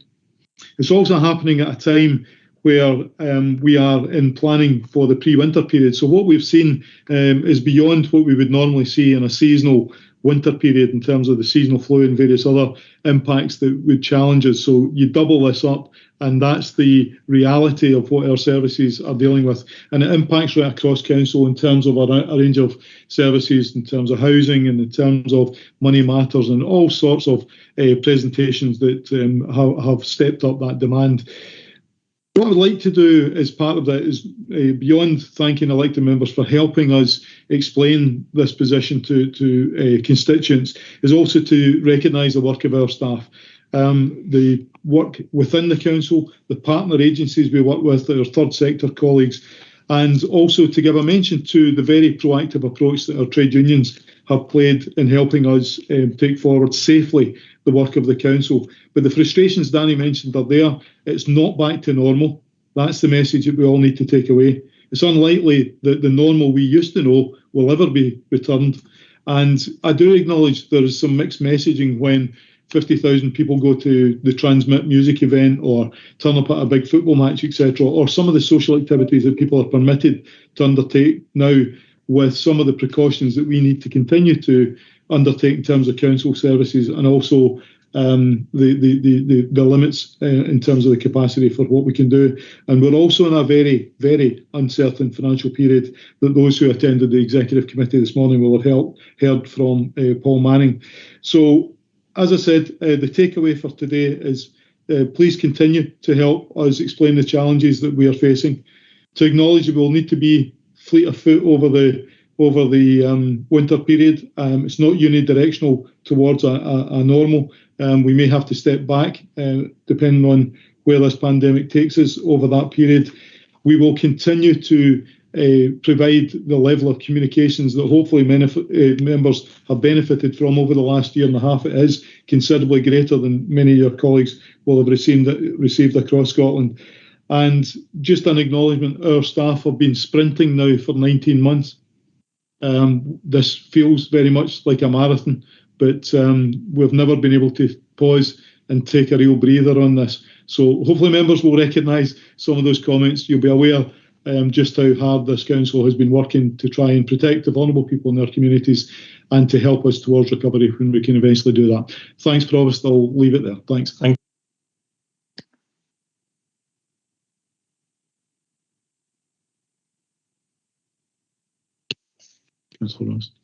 Councillor Ross. Yeah, thanks very much, Provost, for letting me make a comment. We've just heard Cleland say a couple of words there, thanking councillors for their help. I would like to say some words in the opposite direction First of all, I'd like to congratulate all of our resource directors for this very illuminating report. And an illuminating report it is. It's only when you actually see on paper the amount of work carried out over the last 18 months that you start to appreciate the tasks faced by all our employees, both at South Lanarkshire Council and at South Lanarkshire Leisure and Culture. And I hope I speak for every councillor here in expressing publicly our deep felt gratitude to every one of you for the incredible response shown during this pandemic. The obstacles which have had to be navigated in the period from March 2020 have been many, and without your personal commitment, South Lanarkshire Council would not have been able to offer such support to our communities. Our thanks and appreciation can't be overstated, and it's so well deserved, and I would just like to thank you very much for all your words and kind actions over the period. Thank you. Thank you. Councillor David Watson, please.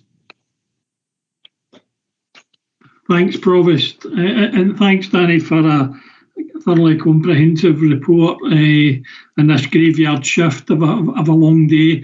And I think it's unfortunate we're getting this at this stage. And I think if we're going to do this again in the future, it might be worth looking at this as having it for noting at council, but also having a separate briefing on it, because I think there's an awful lot of information there, and I think there's a lot of areas where we can have some discussion and debate on.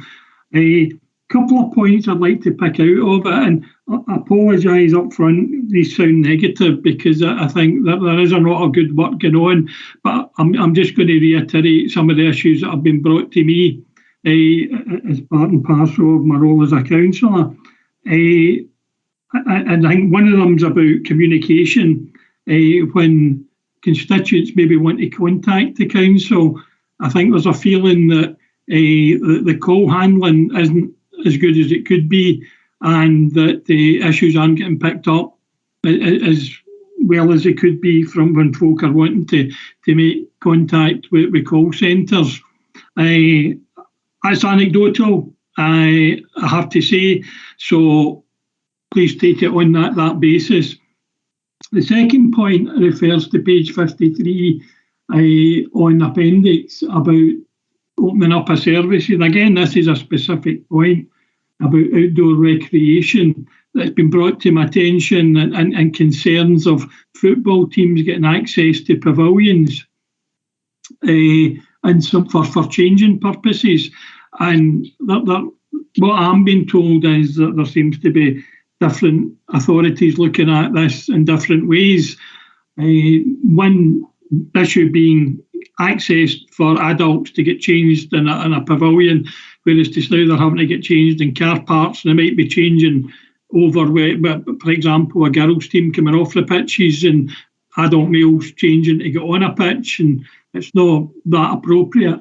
The other issue being brought to light is that the football teams are still getting charged full cost for hiring a facility when they're not getting access to the pavilion. I have raised these directly with SLLC, and I'm still waiting on some replies on it. I have had initial replies, but at the end of the day, it's an ongoing issue, and I think there's a number of teams feeling that it's not appropriate the way we're continuing with this, and it's out of kilter with other local authorities.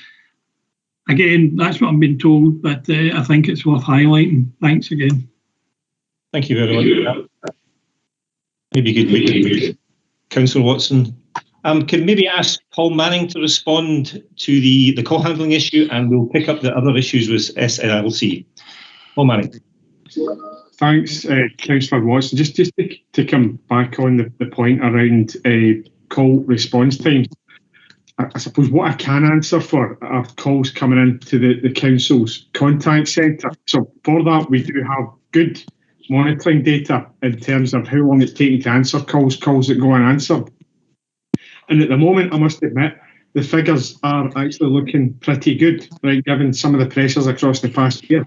What I would say, and this might be informing some of the anecdotal stuff that you get, and I totally get that's the way that information comes to you.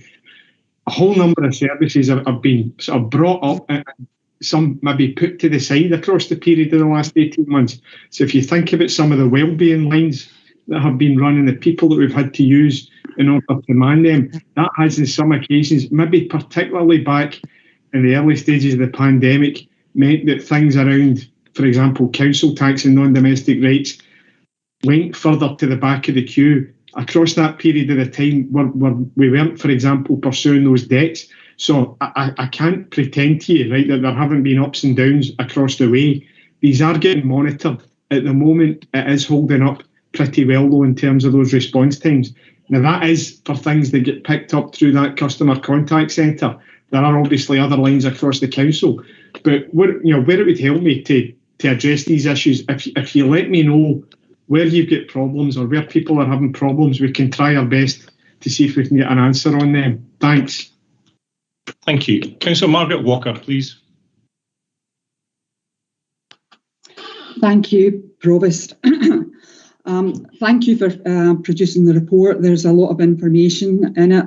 We had asked in the Labour group to be presented with this at the council meeting because I agree with what Davy was saying. I think it's important. We have a duty as elected members to scrutinise it and review it because, and I acknowledge equally the work that has been done over the past year and a half by South Lanarkshire Council and all the staff involved. But having gone through the paper, and there's a lot of information on it, there's clearly, and also by the feedback from constituents, there has been a seismic shift, a fundamental shift in the way that we provide services, albeit driven by necessity. And very expertly done. However, it's a seismic shift, and going through the table that you sent out, many frontline important services such as homeless emergencies, housing options, estate officers are all either by telephone, online in some way or another, rather than face-to-face. In social work, all but kind of critical cases, complex cases, including children and family services, again, have all gone either by telephone or online case conferences, the same thing. And I know references throughout the paper, and also when Danny was talking today about these are new ways of working, they're agile ways of working, we need to make sure we don't go back. They're kind of broad brush statements here, and I understand what Cleland was saying in terms of the level of infections at the moment. Yes, they are. They're extremely high, but I think there's an important principle here that we have to keep in mind, and we have to keep this situation constantly under review. We are they're front-facing services. We provide public services to people. Particularly if you're looking at services like children and families, there are certainly areas where evidence strongly would suggest that face-to-face is better in terms of the quality of service. If you look at, for example, the children and family service, which I don't think has actually been restored, or it may be online, in terms of developing children, young people under 5, communication skills, educational skills, there's loads of evidence out there that says face-to-face is better. There's also a danger in terms of only seeing complex critical cases, particularly in relation to mental health, that the prevention element is actually is not been focused on as much, and the people that are not kind of qualifying for these services, while they may not be critical at the moment, are going to develop into far more complex needs. And there's a lot of evidence out there suggesting that as well, particularly in the fields of mental health and addictions recovery. I didn't, and my apologies if I've missed it, but I didn't see any information on CAM's Community Adolescent Mental Health Service in terms of the numbers of face-to-face cases as opposed to online, and I didn't see anything about addictions and recovery. And I suppose my point in all of this is that we do have to keep this under review, and while I appreciate it goes in reports and other documents, I think as elected members, we have a duty to actually be constantly looking at this to review it. And I think there is a principle at stake here. Danny was obviously not specific in terms of what new working practices are going to continue and which aren't. Hopefully at some point these infections are going to go back down, the vaccination programme is going to be completed, and we need to then look at how we move ahead as a council and how we provide services. I agree that agile working in many areas of work is excellent, both for the staff and it serves the people of South Lanarkshire well. I would say, and I think it's probably the view of the Labour group, although they'll come in after me, that in some cases it's not the best quality of services. In some cases you need to actually sit down and see a person in front of you, and that's a definition of a public service and actually being a front-facing service, which is what we do at the end of the day. So I would suggest that that's a debate that we need to have, and that we don't accept that all of because and there's a lot of them. As I say, it's been a seismic change, and a lot of them have went online or virtual, that we don't just accept that in all of these instances that's going to continue in that vein. Just quickly, a couple of other things. There seemed to be a contradiction in the report in terms of the staff survey. I think in point 5.3 it said that it had been very positive in terms of experiences at working at home, and then in 11.3 seemed to contradict that. So it said that staff are facing challenges, and I know from my own experience the challenges there can be for some people working at home. So if we could at some point get more information at that, and at some point start looking at, it must be, safe to allow a number of people who are struggling, as long as you maintain the, social distance, and you have ventilation, all the rest of it. So anyway, it'd be good to have actually further information on that staff survey, and although it's the trade union's role here, but some staff are struggling, and I think that was about all I had to cover. I know my colleagues, impact assessments, how is it impacting on people using the services? I know we had a while ago some information about risk assessments and impact assessments, which I know are being carried out, so if we could also include that in the areas that we're reviewing, that would be really useful. So thank you, Provost, and thanks again to everyone for all their efforts through this. Thank you. Thank you very much. Maybe mute yourself, everybody. Before we move on, I neglected at the beginning of this meeting to welcome Suman to his first meeting. So welcome. I don't know whether you want to respond to some of those issues that Councillor Walker, in terms of the health issues, Suman. Thank you, Councillor McCallan, and it's a pleasure to be at my first full council meeting. It's great to see you all. I very much welcome the points that Councillor Walker has set out there.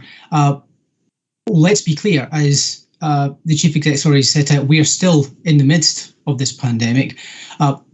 South Lanarkshire is actually going through its fourth wave, if we look by the numbers, and we're not out the woods yet, for all the reasons, again, that the Chief Executive has set out. So very much the paper that's been brought forward by Danny sets out what we're doing right now in terms of getting the right balance between providing services where we can to people, and while all in the way that they're used to, while also making sure we're dealing with current unprecedented levels of demand.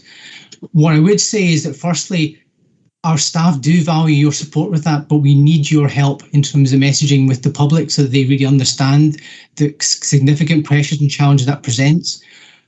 At the same time, and this speaks to Councillor Walker's point, I would very much welcome and encourage a wider conversation amongst council going forward about actually what the future suite of services looks like and what the offering of the council is going forward. For me, in terms of the paper brought forward by Danny, that very much speaks to the options in front of council, what we've learned over this past year and what we're continuing to learn.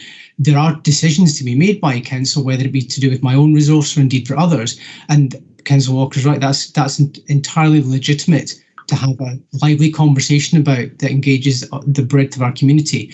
What is clear for me is that we do need to do things differently. Now, what different looks like and what the right balance of provision is actually for elected members, the wider community, as well as our staff and trade unions to engage in a vibrant fashion.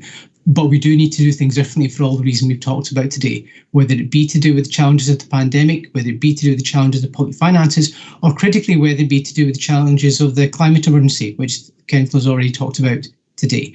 In terms of specific areas, if councillors have particular questions in relation to different services that are provided by social work resources, please come back to me directly and I can provide further information on that one. But I would also like to end by expressing my thanks to other colleagues within the council. Within the last 6 weeks that I've been here, I've been very struck by how not just accommodating colleagues have been, but actually going out of their way to offer support from across resources, wherever there's been an opportunity when we've been looking at areas of pressure points. That's been a real feature, as I understand, of the South Lanarkshire Council response throughout this pandemic, and that I know that my staff very much appreciate that and feel valued as a consequence. Thank you. Thank you, Suman, and apologies once again for not welcoming you at the beginning of the meeting. Councillor Monique McAdams, please. Aye, thanks, Chair, and thanks for that, Suman. Margaret's covered off the majority of my points, so everything she says I agree with. The only other thing that I wanted to say was also agrees with Davy, Councillor Watson. I don't think this should have been put in the graveyard shift. This should be one of the first things. I think it's a wonderful document, Danny, and thanks very much. It's also a lot of work that's went into it. I just wanted to point out two things. One was on page 45 when it talks about table A, and it's the planning and building standards. And it was just to let you know where it says site visits are taking place within assessed systems of work. They're not for elected members. Elected members have been refused all site visits. And if it's somebody says to me it's different, then I'll know it's just me then that's been refused it. And the other one was on page 59. And it was a point I wanted to bring up, and it was regards to the schools and nurseries. For period 5, for the educational resources variance at the Financial Scrutiny Resource Forum, there's a 62k overspend for electricity and a 46k gas overspend. And this is for the increased ventilation in schools, which ties into the last point as well with regards to climate change and what we're doing with regards to educating our children. That's something that needs to be addressed, because the consequentials that we got, the 2.5 billion, it's just like there's nothing to say that that's going to happen again like next year. Therefore, it's something that I know that we need to be really wary of, and we need to be addressing, whether it's your department that addresses that as owning the buildings, or whether that's Tony in education needs to address it. If it was just to say I felt that needed pointed out, and that was like, I was just drawing your attention to it after reading the points on page 59. Everything else Margaret's covered, so thank you. Thank you, Councillor McAdams. I'm sure the points will be picked up by officers. Councillor Joe Fagan. Thanks, Provost. I'm very, very aware of time, and it has been a long day. So rather than ask these 3 questions and look for 3 separate answers from 3 different directors, I would just make 2 points to make the council aware of. And then there is a question I would like to ask of the CMT. In the first instance, I do want to reiterate that there is concern out there amongst families who use South Lanarkshire's daycare centres, particularly adults, where services are provided to adults with learning disabilities. I've made this point in different meetings before. There is the day centre review, and we've had to operate with a temporary model of service due to the pandemic. And I just really have to make the point, please do not equate the fact that people are happy to be receiving some kind of service, even if it is out with their normal service, with actually support for that becoming the model that goes ahead in future. Because we've made the point before, our day centres provide people with security, and they do provide for people's needs. And I am concerned that for a sustained period now, we are not meeting the level of care that we have previously as a council assessed people as requiring.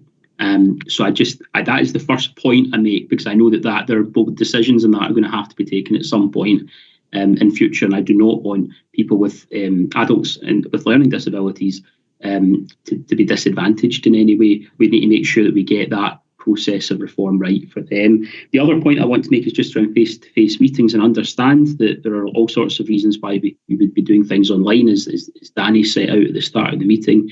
I do think there are exceptions that come up along the way, and if I could just highlight, for example, in my ward we had a very exceptional event. We had a gas explosion in Main Street that displaced a number of residents from their property.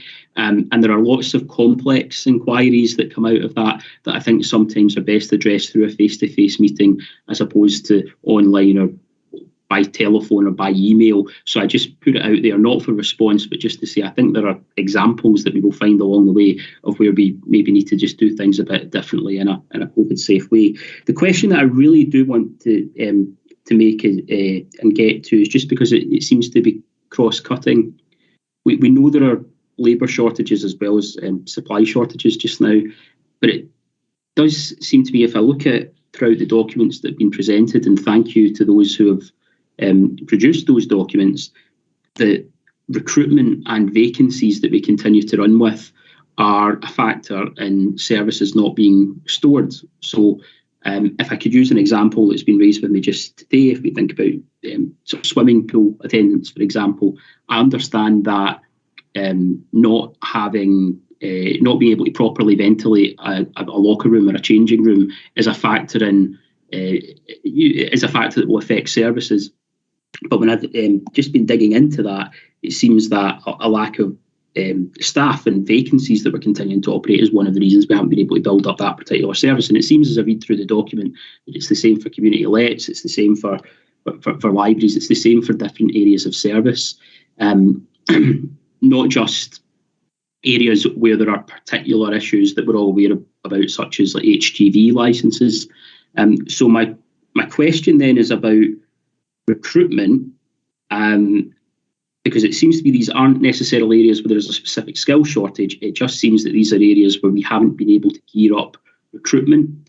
And I want to see if I can get some kind of assurance that that is the direction of travel, and that we are, how do I put it, we're expediting the process where we can and where we have services that we're in a position to restore and we want to restore, and there's a demand out there in the community for.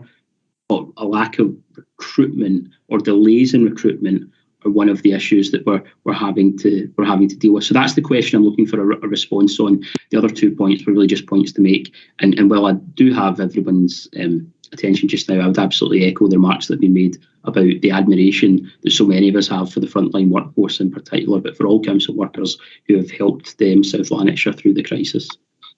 Thank you, Councillor Craig. I'm also very conscious of time. So before we finally hear from Councillor Craig and finally Councillor Falconer, I'd like the Chief Executive just to respond. Yeah, thanks, Provost. Now I'll be very brief because of the time. In terms of things like the daycare point that Councillor Fagan noted, that those will be discussed in full through both Social Work Resources Committee and IGB as they have regular oversight of the daycare review. The question that Councillor Fagan wanted to pose to CMT, just to be clear, we are in a constant cycle of recruitment. We have no policy whatsoever to hold posts for any reason. A number of the ones that Councillor Fagan's highlighted, however, are South Lanarkshire Leisure and Culture posts, and they'll need to respond in terms of their cycle for recruitment. But just to be clear, we have prioritised the recruitment activity we're undertaking. The big pressure right now is around care at home services, and an awful lot of the personnel services capacity has gone to try to bolster the recruitment in that particular service area. It is a challenge, and Councillor Fagan has been very clear around this. It's not just the professions where we know there are national shortages, which are professional social workers, building control, planning, various other professional areas. It is the challenge from a re-emerging economy where there are rates of pay, and let me just be blunt around this at the moment, there are rates of pay in areas like hospitality which exceed the rates of pay that are in some of our care roles. That's something that nationally we're hoping to try and address. But even hospitality, they're challenged because there are things like logistics and transport and freight, haulage, etc., that are paying rates even above that. So we are trying to chew our way through this. We obviously are losing people as well as gaining people through the recruitment process, but we're going pretty fast to try to meet the new emerging challenges. No policy in this council to hold vacancies whatsoever. As I said, SLLC will need to answer directly about the kind of roles that Councillor Fagan spoke about, but I'm sure we can relay some of those comments on to David Booth as the General Manager for him to respond back to Councillor Fagan. Thanks, Provost. Thank you, Chief Executive. We'll hear from Peter Craig and then Councillor Falconer, and then we'll conclude. Thank you. Yeah, thanks, Provost. Just to go back to Cleland's comments on frontline staff suffering some abuse. And that abuse, well, we can all understand that it's born out of the frustration and the ignorance of the systems in place. Going back to Councillor Watson's comments on changing rooms, for instance, we all know the sort of standard changing room that we in South Lanarkshire have, which is a sealed porta cabin. And the reason that teams can't use those isn't because of South Lanarkshire, it's because of the SFA instructions on air changes within those facilities. So it's just to highlight that councillors, and I've had people come to me saying the same thing, that when that happens, councillors will be able to tell them that it's nothing to do with, you'd have to contact the SFA and ask them why they're not changing. So that's all. Thank you. Thank you, Councillor Falconer.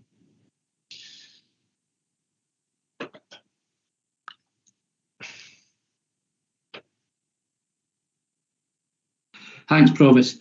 Just a couple of points there.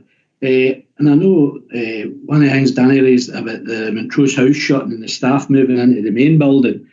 So how are we going to accommodate that more footfall? Are we going to do it like we done 3 years ago with floor 11, where we reduced the desk size and also had people hot desking? And hot desking in this present climate isn't the best safety aspect. That's just one of them.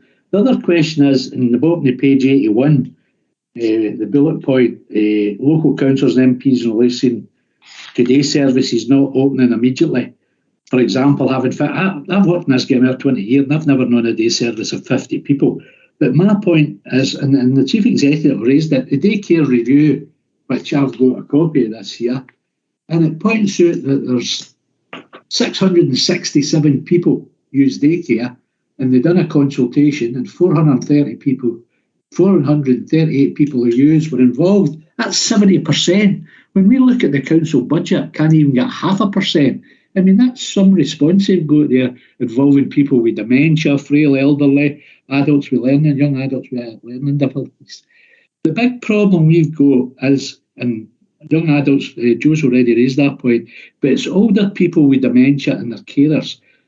And Leslie Carter, clinical lead for the Age UK, says, the obliteration of daycare has caused a rapid deterioration in the health of thousands of patients, the most vulnerable, rapidly declining without any support whatever, and getting into care homes earlier.